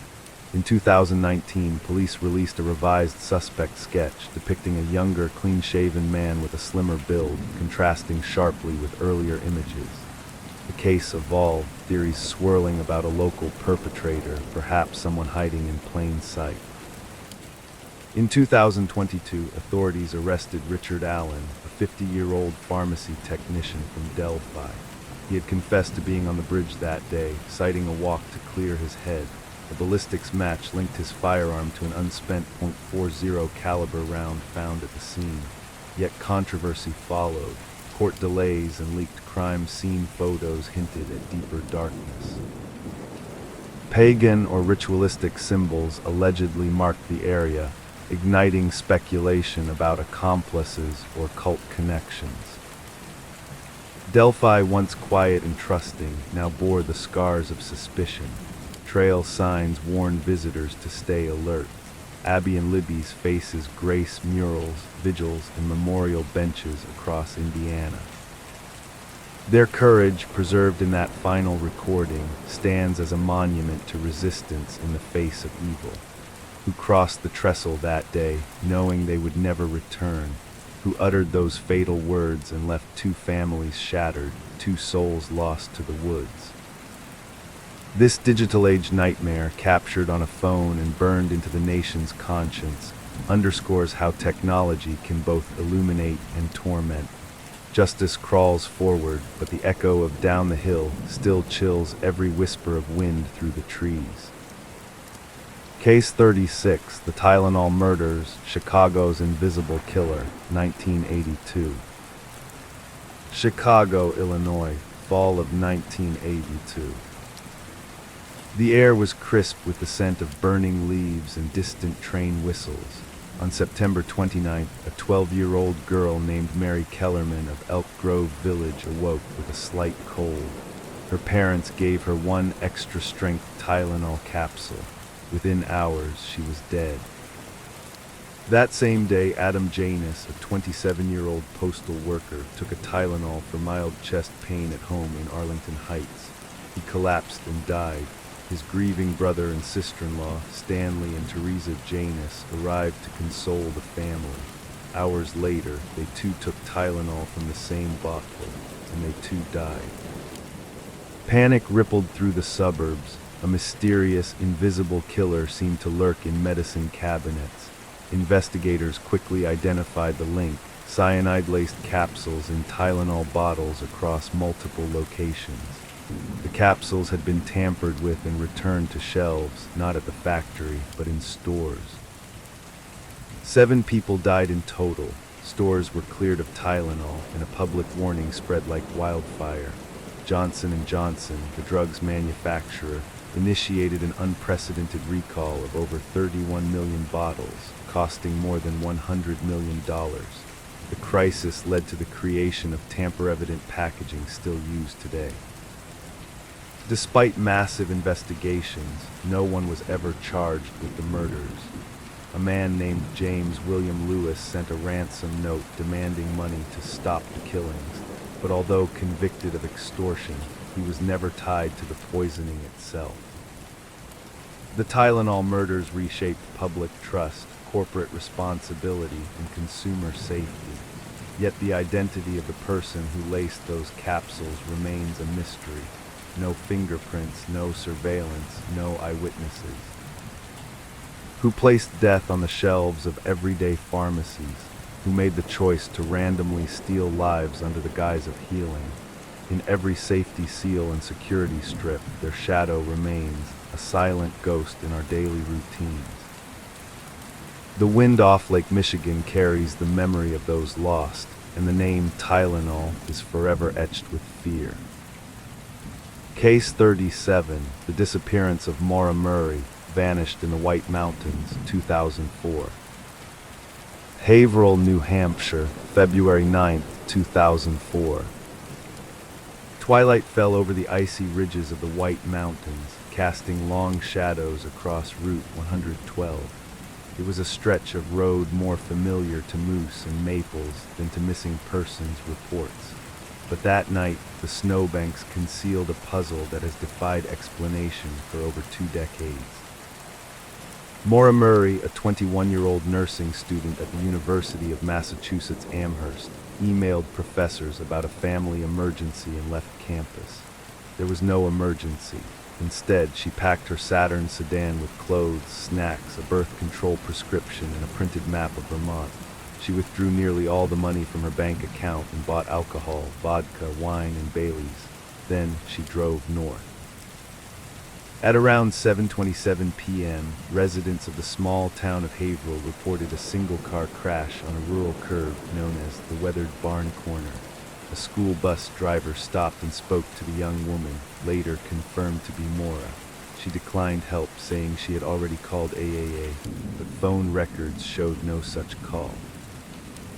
When police arrived 20 minutes later, Maura was gone. No footprints led away from the car. Her debit card, phone, and most of the alcohol were missing. The car was locked, the airbags deployed. A box of wine had spilled across the back seat, staining it red like blood. For hours, officers combed the surrounding woods, snow crunching under boots, dogs sniffing trails that disappeared as quickly as they formed. But there was no sign of struggle, no indication of foul play, just vanishing silence under a starless sky. Speculation swirled like the snow flurries that night. Had Maura run away to start a new life? Had she hitched a ride with a stranger? Was she abducted by someone familiar with the remote landscape? Her past added mystery to the moment. Days before, she had crashed her father's car. She had also received a mysterious call at work that left her in tears. Some believe she was running from something. Others believe she ran into someone. Over the years, cadaver dogs, ground-penetrating radar, and extensive digs have turned up nothing definitive. Her family, particularly her father Fred, continues to search. Leads come and go, often reigniting the case but never closing it. In 2019, a basement search in a nearby home briefly raised hopes, but again, no answers. Maura's disappearance has become one of the internet's most analyzed cold cases, with online sleuths picking apart timelines, maps, and sightings. Yet behind every theory lies a deeper question. Why was she headed to the mountains alone? On that winter night, the White Mountains whispered secrets only the trees and snow remember. A car crashed, a young woman vanished, and the wind carried her name through the forest, where footprints fade and mysteries sleep beneath the frost. Who stood beside Maura in those final moments? What road did she really take beyond the bend? And why, after all these years, does the White Mountains' silence still speak louder than any answer? Case 38, the Isdal Woman, Norway's Valley of Secrets, 1970. Bergen, Norway, November 29, 1970. The forested slopes of Mount Ulriken loomed over the fjord town of Bergen, draped in the gray chill of a Norwegian winter. A father and his two young daughters hiked through the icy Isdalen Valley, known locally as Death Valley for its history of suicides and strange accidents. What they stumbled upon, however, was no accident. Nestled among the rocks, partially hidden by branches, lay the charred body of a woman, her arms curled up as if to shield herself from flames.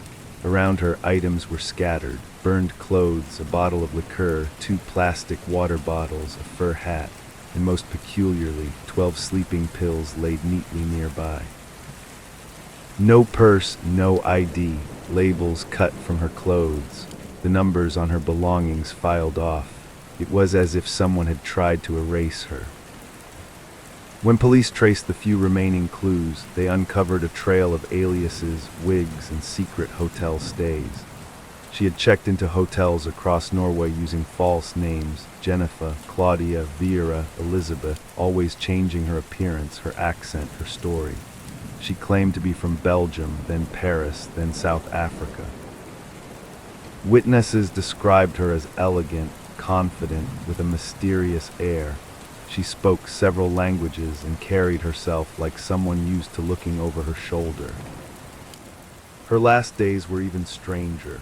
Hotel staff said she spent long hours in her room, rarely speaking to anyone, sometimes moving rooms without explanation. She was seen dining with a mysterious man, never identified, then she vanished.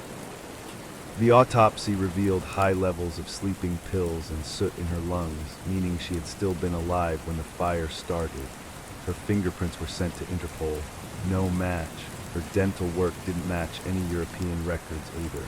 A sketch of her face was released, but no family, no friends, no country claimed her.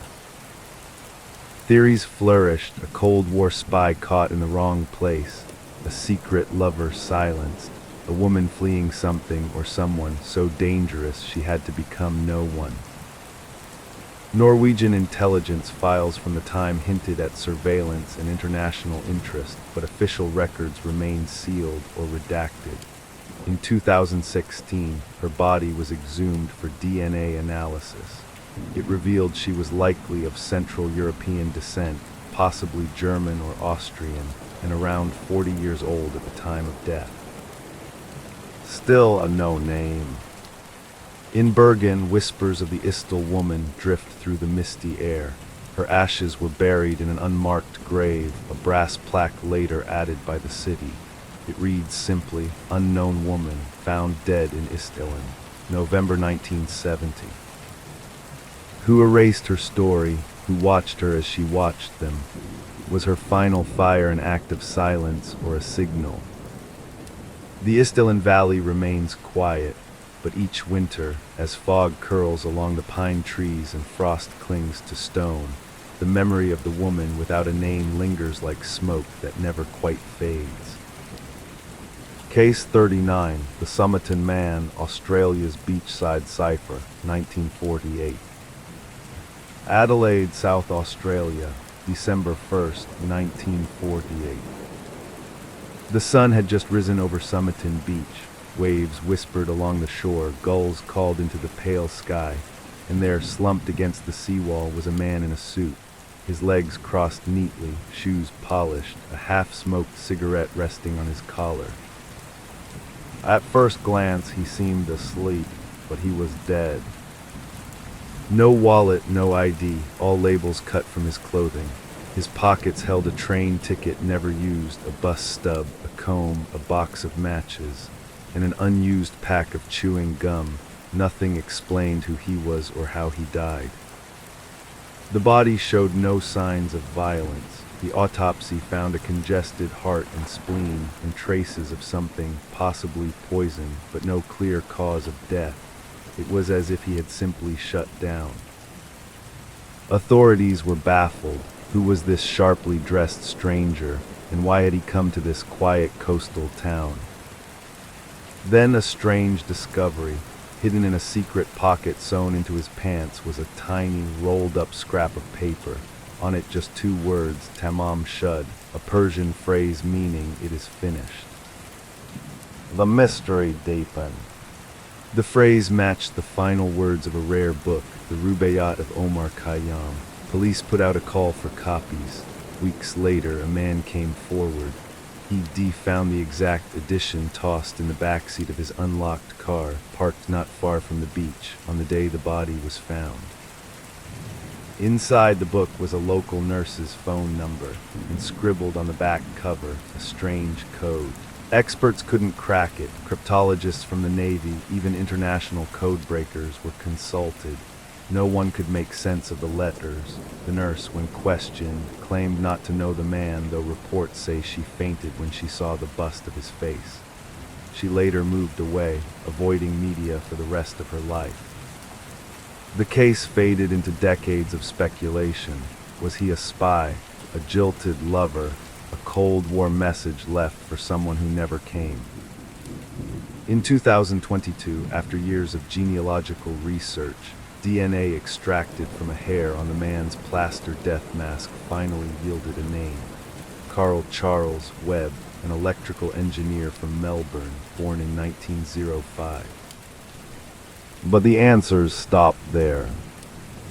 Why he left home, why he erased his identity, why he died alone on a beach with a cryptic poem tucked into his trousers, those remain mysteries. Each morning the sea continues its quiet rhythm over Somerton Beach, but that empty code, that unreadable farewell, Tamam Shud, still echoes in curious minds. A man, perfectly dressed, perfectly anonymous, written into history with no beginning and only the hint of an ending. Case 41, The Vanishing of Claudia Lawrence, York's Lost Morning, 2009. Heworth, York, England, March 18, 2009. A Wednesday, cold, gray, a typical northern morning. Claudia Lawrence, 35 years old, slender, copper-haired, bright-eyed, a chef at the University of York's Goodricke College dining hall. By all accounts, she was dependable, punctual, and known to stride briskly into her kitchen whites by 6 a.m., hands already moving, already chopping. But on that Thursday morning, March 19th, she never arrived. The silence started small. A coworker raised a brow. A call went unanswered, but by noon her absence took shape. Her father, Peter Lawrence, tried calling, no answer. He contacted friends, nothing. And when police were finally sent to her terraced house on Heworth Road, they found her bed made, her toothbrush still damp, her mobile phone missing, and her handbag left behind. Her car, a light blue Ford Clio, was parked as usual. No sign of a break-in, no sign of struggle, no sign of departure. Just one woman gone. The timeline that never completes. On Wednesday, March 18th, Claudia worked her usual shift. Leaving the university by 2 p.m., she was seen on CCTV walking home, stopping at a nearby shop. She spoke to her mother by phone that evening around 8 p.m. They chatted briefly. Nothing unusual. Plans were made for Mother's Day.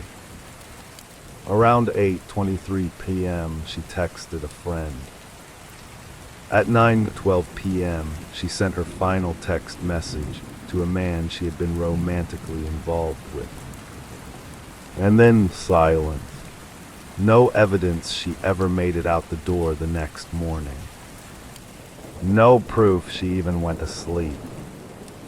Her phone was last detected by the tower near her home at 12:10 a.m. After that, it was either switched off or destroyed. The investigation begins and never ends. North Yorkshire police began their inquiries earnestly, canvassing neighborhoods, searching rivers, conducting door-to-door interviews. But what they encountered was something colder than March wind, a wall of silence. Claudia had a complex personal life. She had relationships with several men, some married, some tied to powerful professions, police officers, military men, businessmen. Her phone records painted a web of secrets. That web frightened people. Some men denied knowing her, others refused interviews. A few lawyered up immediately. Rumors swirled that Claudia had been murdered by a jealous lover, that she had been taken to keep someone else's secret. But without a body, without a crime scene, without witnesses, there was nothing to anchor the case. In 2014, North Yorkshire Police declared the case a suspected murder. Cold case officers re-examined files using new forensic techniques, revisiting digital footprints. 4 men were arrested in 2015, acquaintances of Claudia's, all in their 50s. They were released without charge. In 2017, police searched the home and garden of a former colleague. Again, no charges. Theories, shadows, and silence. Theory 1, a crime of passion. Claudia may have been involved in a volatile affair.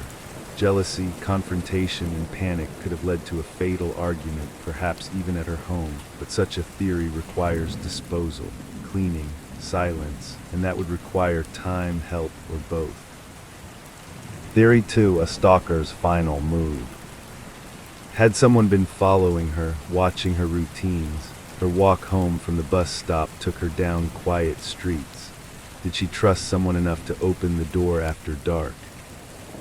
Theory 3, voluntary disappearance. Unlikely yet still proposed. Claudia was happy in her job, made future plans, and left behind all essentials: passport, makeup, bank cards. Her father refuted this idea until his death. Theory 4, she never left the house alive. A darker suggestion that the person responsible was someone she had let inside, someone familiar, Someone who had hours to clean, to conceal, to vanish with her phone and perhaps her body. The grieving father who refused to quit. Peter Lawrence became a tireless advocate not just for his daughter, but for all families of the missing. He campaigned for Claudia's Law, legislation passed in 2019 to give families rights over a missing loved one's affairs after 90 days of disappearance. He never gave up, not once. But in 2021, Peter passed away without answers. Claudia's case remains open. There are no suspects, no confessions, no found remains, just a life stopped mid-sentence. York remains picturesque. Tourists walk the shambles. Locals sip tea in quiet corners. But somewhere in the alleys and memories of this ancient city, Claudia's name drifts on. Was it a mistake, a lover turned monster, a secret too dark to be told? Or was it something even simpler, a moment of violence so fast, so clean, so final, that it left behind only questions? What happened to Claudia Lawrence? Case 43, The Vanishing of Ambrose Small, Toronto's Phantom Tycoon, 1919. Toronto, Ontario, Canada, December 2nd, 1919.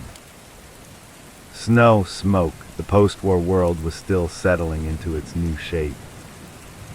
Downtown Toronto buzzed with the clatter of trolleys, the cries of paperboys, and the steam rising from factory rooftops. The city was growing fast, with theaters, neon signs, and ambitious men filling every block. Among them was Ambrose Joseph Small. He was a theater magnate, short, wiry, sharp-eyed. By 53, he owned a dozen theaters stretching from Toronto to Ottawa, Hamilton, and beyond. The Grand Opera House on Adelaide Street was the crown jewel of his empire, but Ambrose wasn't just a showman. He was a gambler, a womanizer, a man of secrets. December 2nd should have been a triumph. That morning, Ambrose and his long-suffering wife Teresa met with their lawyer to finalize the sale of their theater empire to a Montreal syndicate for $1.7 million, a massive fortune at the time. The deal was signed in an office above the Grand Opera House. Champagne was served, smiles were exchanged. By 5:30 p.m., Ambrose bid goodbye to Teresa outside the building. She boarded a train to their summer estate in Orillia. That was the last time anyone ever saw him. The empty office. Later that evening, Ambrose had a brief meeting with his accountant. Around 6:00 p.m., he was seen entering his private office. A clerk on his way out claimed to have heard him talking with someone, then nothing. When Teresa returned home days later, she found her husband gone. Not just gone, missing entirely. His overcoat was still on the office hook.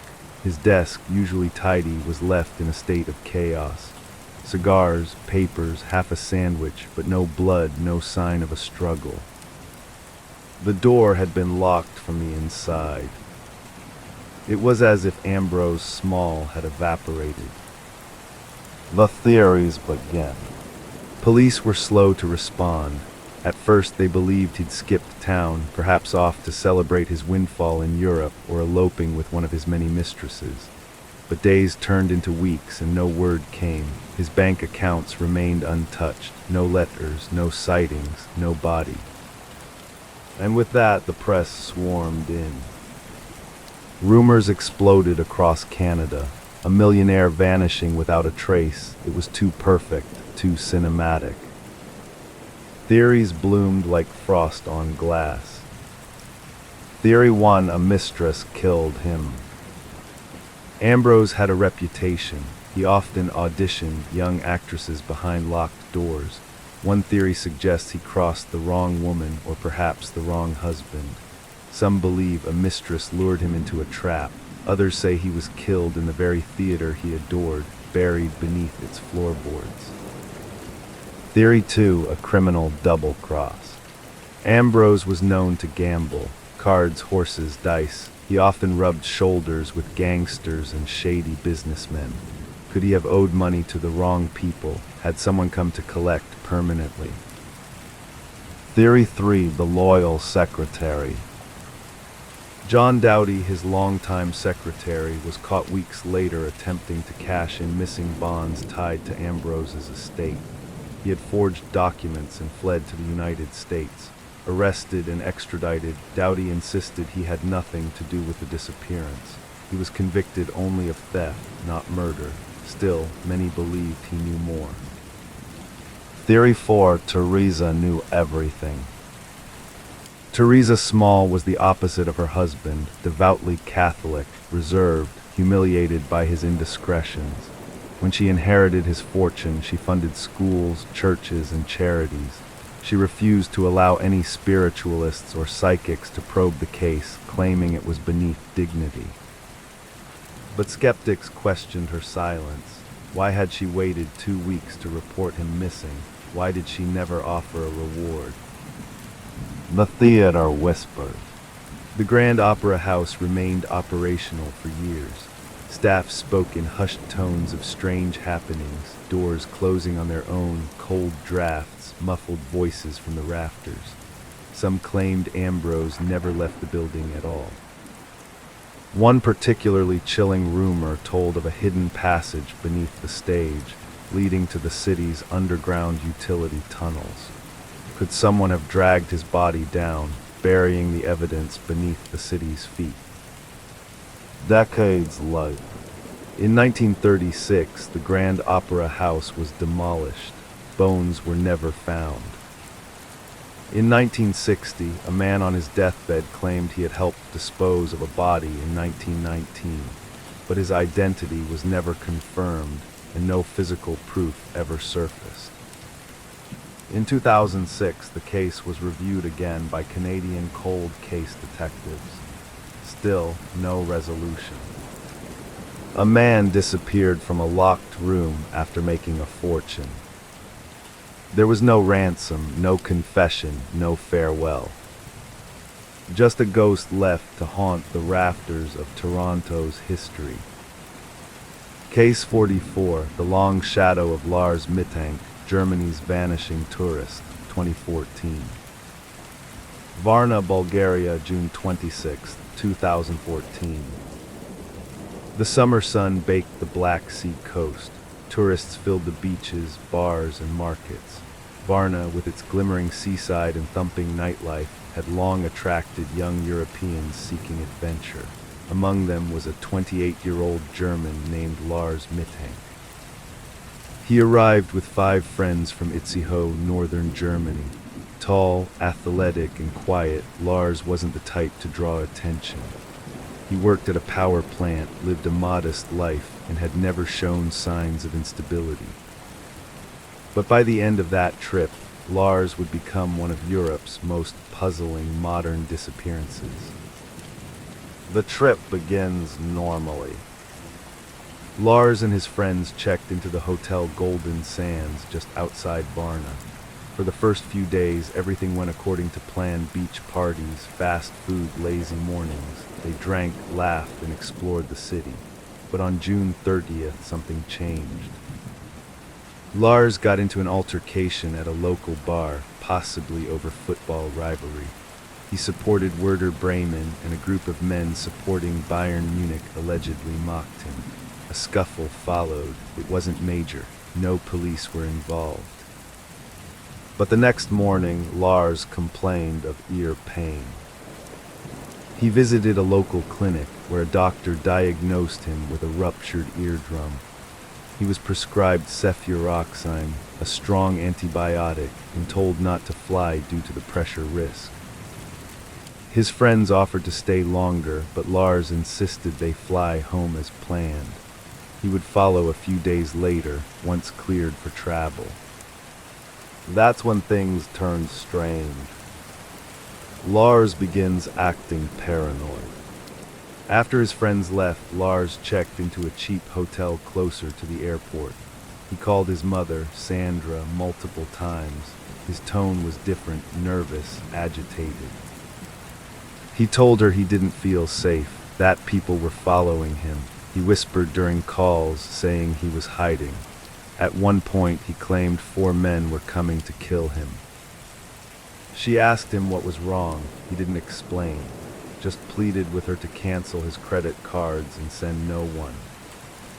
On July 7th at 5:00 a.m., Lars took a taxi to Varna Airport. He entered the terminal, bags in hand, apparently preparing to board his flight to Germany. Surveillance footage inside the airport shows him behaving erratically. The final moments. He calmly entered the terminal, then suddenly appeared frightened. He walked into the airport clinic, seeking help with his ear. A nurse and doctor later said Lars seemed nervous and paranoid, constantly peeking over his shoulder. As the examination began, Lars reportedly jumped up from his seat and exclaimed, "I don't want to die here, I have to get out." Then he bolted.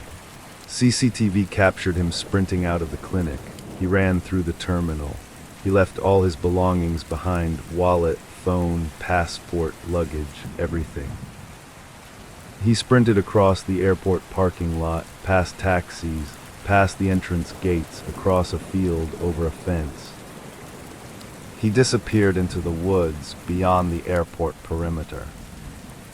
That was the last confirmed sighting of Lars Mittank. Theories and questions. Over the following days, police and volunteers searched the forests around Varna.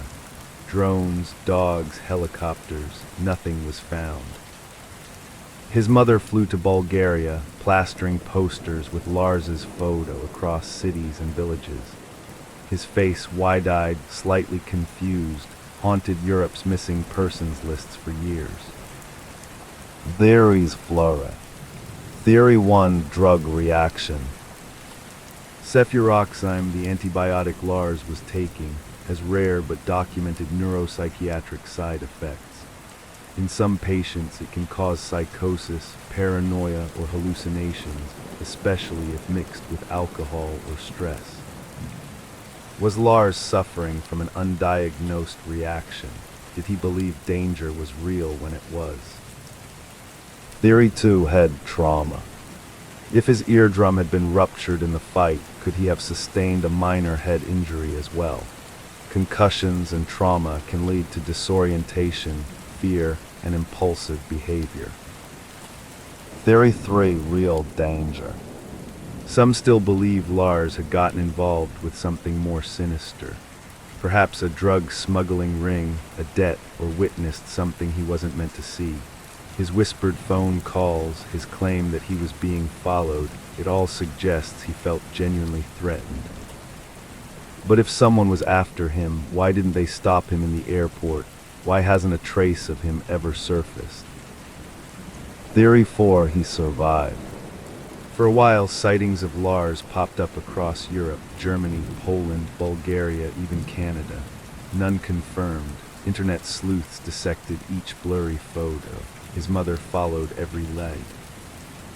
A few claimed he had chosen to vanish, to start over, but with no money, ID, or known destination. How?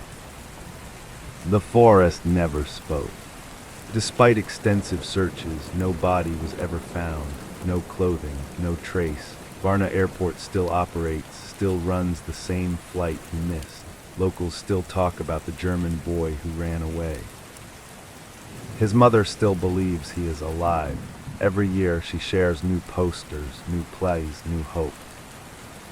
To this day, the disappearance of Lars Mittank remains one of the most watched cases on YouTube and forums. His airport footage has become almost iconic. A moment of fear, frozen in time.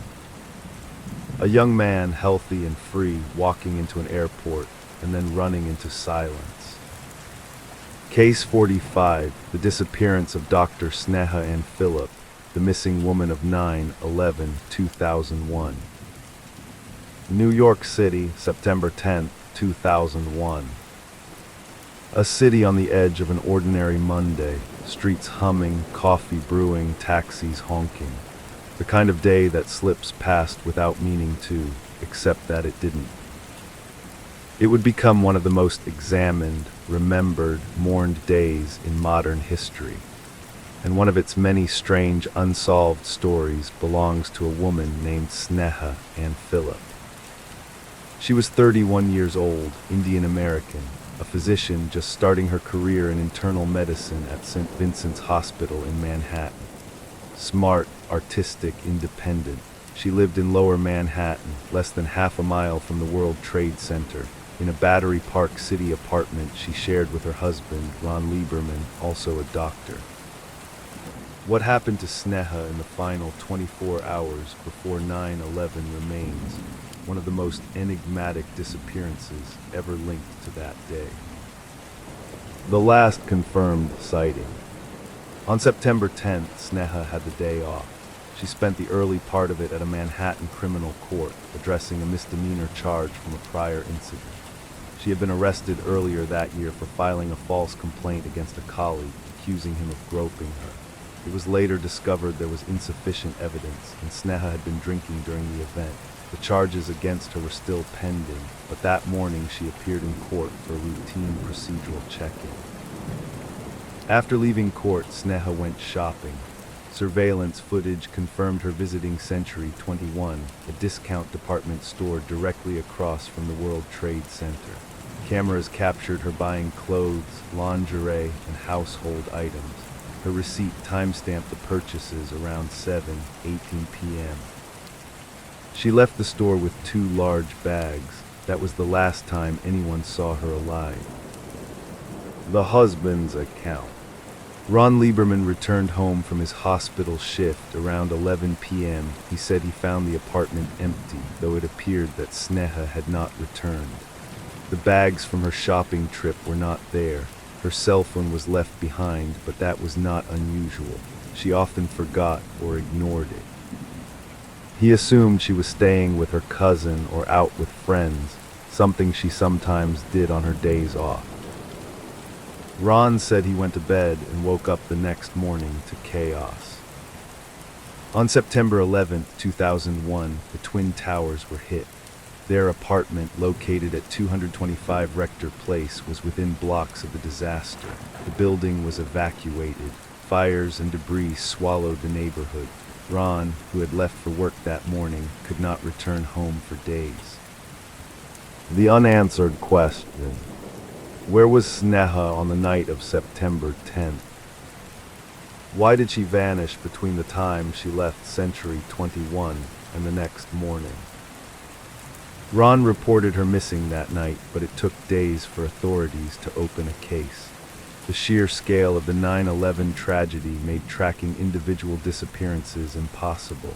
For weeks, thousands of families posted flyers, called hotlines, and visited hospitals. Sneha was just one name among many. But unlike most, her case remained. A woman on the edge. According to her family, Sneha was brilliant, headstrong, and fiercely independent. She painted in her free time, wrote poetry, and disliked convention, but she also had a chaotic streak. In the months before her disappearance, Sneha had reportedly clashed with supervisors at her hospital. There were rumors of tardiness, erratic behavior, and excessive drinking. Her family believed she was under stress, both professionally and personally. Sneha and Ron had been arguing. She sometimes slept away from home, staying with friends. Some friends and relatives claimed she had confided about bisexual relationships, nights at gay clubs, and explorations of a freer life. Was she overwhelmed, running, seeking something? Or was she simply caught in the worst place at the worst time? The 9/11 theory. Ron and her family strongly believe Sneha died as a hero in the Twin Towers. They theorized that she returned home that night after shopping, dropped off her bags, and went out again in the morning, perhaps for coffee, perhaps for a walk. When the first plane struck, they believe she rushed toward the towers to help. As a doctor, it would have been instinctual. She may have been inside one of the buildings when they collapsed. But no witness ever placed her there. No one saw her near the site. Her name does not appear on any known list of first responders, volunteers, or victims recovered. Still, the sheer scale of chaos and death that day means many were lost without record. The investigation and skepticism. As years passed, the case drew both sympathy and scrutiny. Investigators examined Ron Lieberman's actions. He was never named a suspect, but inconsistencies arose. For example, phone records and computer activity suggested Ron may have logged into the home computer that night after he claimed he was asleep. There were also rumors that he delayed reporting Sneha missing, though he said he tried repeatedly to contact authorities and was turned away due to 9/11's immediate aftermath. Questions also lingered about Sneha's mental state. Was she depressed? Did she plan to disappear? Could she have harmed herself or fallen victim to someone else during her time out? Despite exhaustive searches, no trace of her body, clothing, or personal belongings was ever recovered. Legal battles and a legacy. In 2004, New York authorities removed Sneha from the official 9/11 victims list, citing insufficient evidence she was in the towers.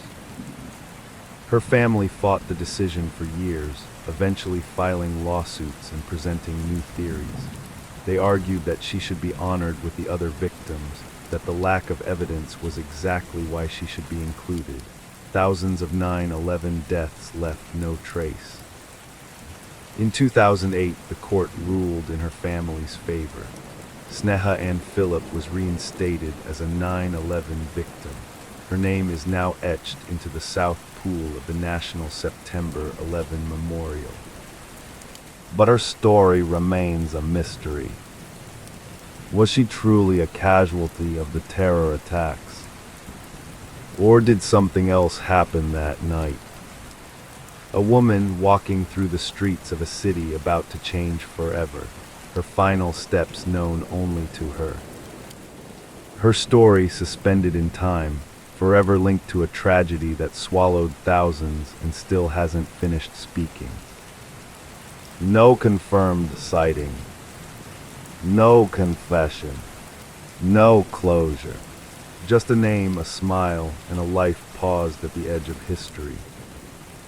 Sneha and Phillip missing, and maybe in some deeper way still waiting to be found.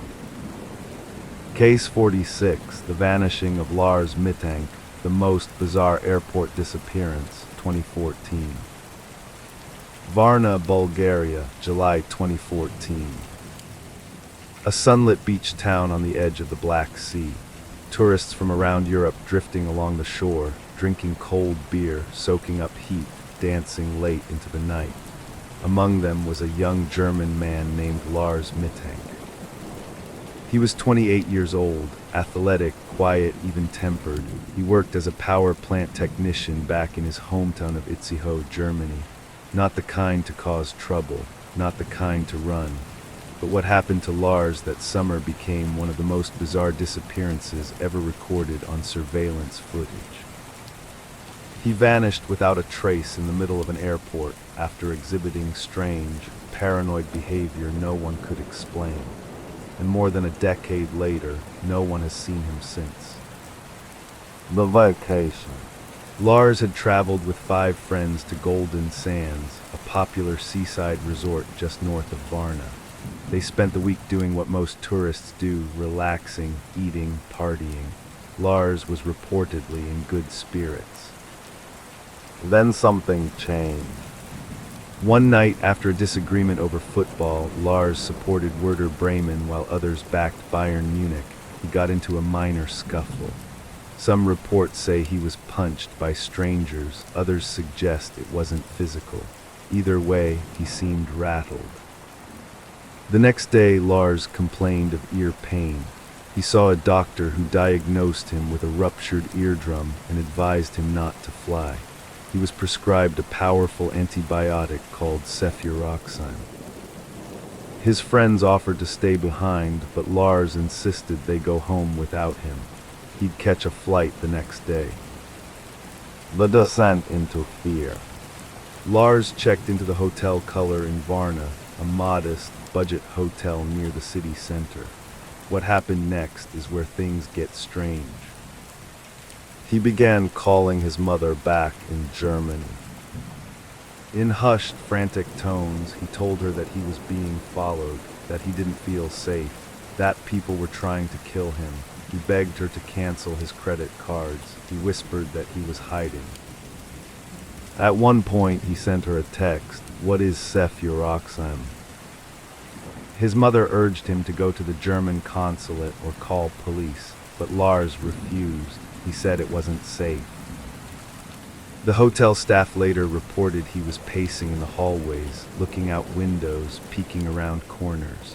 At one point, he disappeared from the hotel for hours. No one knows where he went. The airport footage. On July 8, 2014, Lars arrived at Varna Airport around 6 a.m. He had rebooked a flight to return home to Germany, but he never made it. CCTV footage shows him entering the airport with a backpack. He is calm at first. Then he visits the airport medical office to check on his ear injury. A doctor clears him for travel, but during the exam, a construction worker enters the room, possibly just there for unrelated maintenance. Something snaps in Lars. Without warning, he bolts out of the doctor's office, leaves his backpack behind, and sprints through the terminal. He is caught on camera running full speed out of the building, past the parking lot, across the grassy area, and into the woods. And that was it. Lars Mittank was never seen again. Diaries. Why did Lars run? Some believe he was suffering a psychotic break, possibly triggered by the antibiotic cefuroxime, which in rare cases can cause paranoia, anxiety, or hallucinations. Others think he may have suffered a concussion during the earlier scuffle, and the head injury affected his mental state. There are darker theories.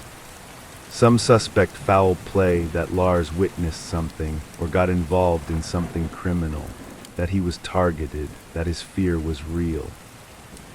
But if someone harmed him, why would he flee the airport, a place filled with security, police, and cameras, and run into the woods alone? Another theory suggests he may have tried to disappear voluntarily, but he left everything behind: his wallet, passport, backpack, phone, and he had no known history of mental illness or desire to vanish. Search effort.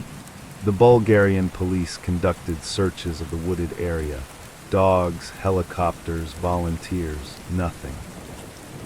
No clothing, no remains, no evidence.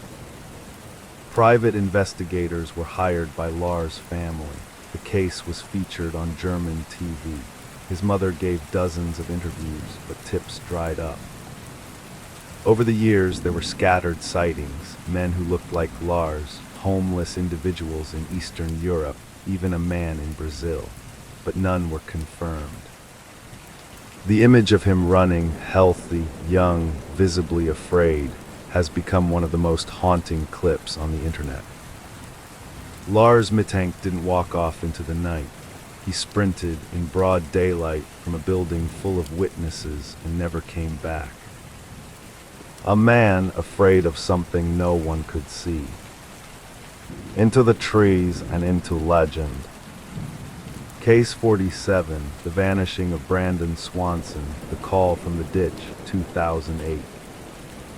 Marshall, Minnesota, May 14, 2008. Just after midnight. A 19-year-old college student named Brandon Swanson got into his car and began driving home.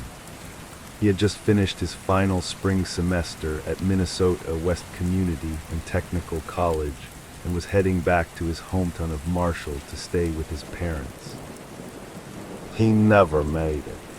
That night, Brandon made a phone call that has haunted investigators and his family ever since. A 47-minute conversation that ended with a sudden exclamation, a rustle, and then silence.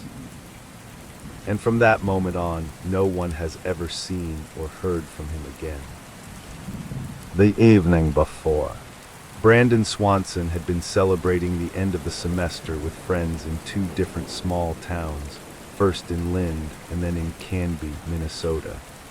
Neither town was more than 30 miles from Marshall, where his parents lived. He was sober, according to his friends. He had one or two drinks early in the evening, but was by no means intoxicated by the time he left. Shortly before midnight, Brandon got into his Chevy Lumina and began driving. But for some reason, instead of heading south toward Marshall, he headed northwest, away from home. At around 12:30 a.m., he lost control of the car and drove into a ditch on a gravel road near the town of Taunton. The road was dark and rural, no street lights, no traffic. Brandon tried to call a few friends, but none picked up. At 12:38 a.m., he called his parents. The 47-minute call.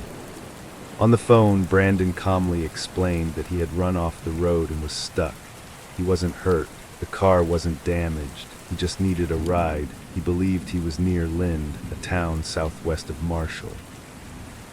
His father, Brian Swanson, got in the family pickup truck and drove out toward Lind to pick him up. Meanwhile, Brandon said he'd flash his car lights so his dad could see him, but nothing was visible. They stayed on the phone. Brandon started getting frustrated. "Where are you?" he asked. His father replied, "I'm right where you said you were." But the lights were nowhere to be found. Neither man could see the other. Something wasn't adding up. Brandon became irritated. He insisted he could see lights in the distance, possibly from Lind. He said he was going to walk toward them. He believed the town was only a few miles away and told his dad to meet him at the local tavern's parking lot. They stayed on the phone the whole time. Brandon described walking along a gravel road, cutting through fields and even crossing fences. At one point, he mentioned hearing running water and believed he might be near a creek. His father kept driving, circling Lind and the surrounding areas, headlights sweeping the night, but still nothing. Then, after 47 minutes on the phone, around 1:15 a.m., Brandon suddenly interrupted himself mid-sentence. Oh shit. That was the last thing he ever said. The line went silent. A search begin. His parents called him back immediately. The phone rang until it went to voicemail. They tried again and again, each time no answer. By morning, the phone stopped ringing entirely. It went straight to voicemail. Brandon's parents reported him missing at 6:30 a.m., but local police were initially dismissive. A 19-year-old going missing after a night out wasn't uncommon. Maybe he'd gone to stay with friends. Maybe he just needed space. But the Swansons knew better. By the afternoon, police got involved. They pinged Brandon's cell phone and discovered something chilling. He had not been anywhere near Lind when he called his parents. He had been 25 miles northwest of that area, near Taunton, off a rural stretch of Highway 68. They found his car in a ditch along a narrow gravel road surrounded by farmland. The car was intact. No signs of damage, no blood, no broken glass, no sign of a struggle. It was like he had just stepped out and vanished. The terrain and the timeline. Search dogs traced Brandon's scent from the car toward a nearby field and along the Yellow Medicine River. It appeared he had walked roughly 3 miles before his scent stopped near the riverbank. Did he fall in? Search teams combed the area. Divers entered the river. Nothing was found. The dogs did not indicate that he had entered the water, but they did lose his scent near it. Over the years, the area has been searched repeatedly. Hundreds of volunteers, cadaver dogs, aerial drones, no trace, not a single piece of clothing, not a single shoe, no wallet, no body. It's as though Brandon Swanson walked off the edge of the earth. The theory. What happened to Brandon remains a matter of intense speculation.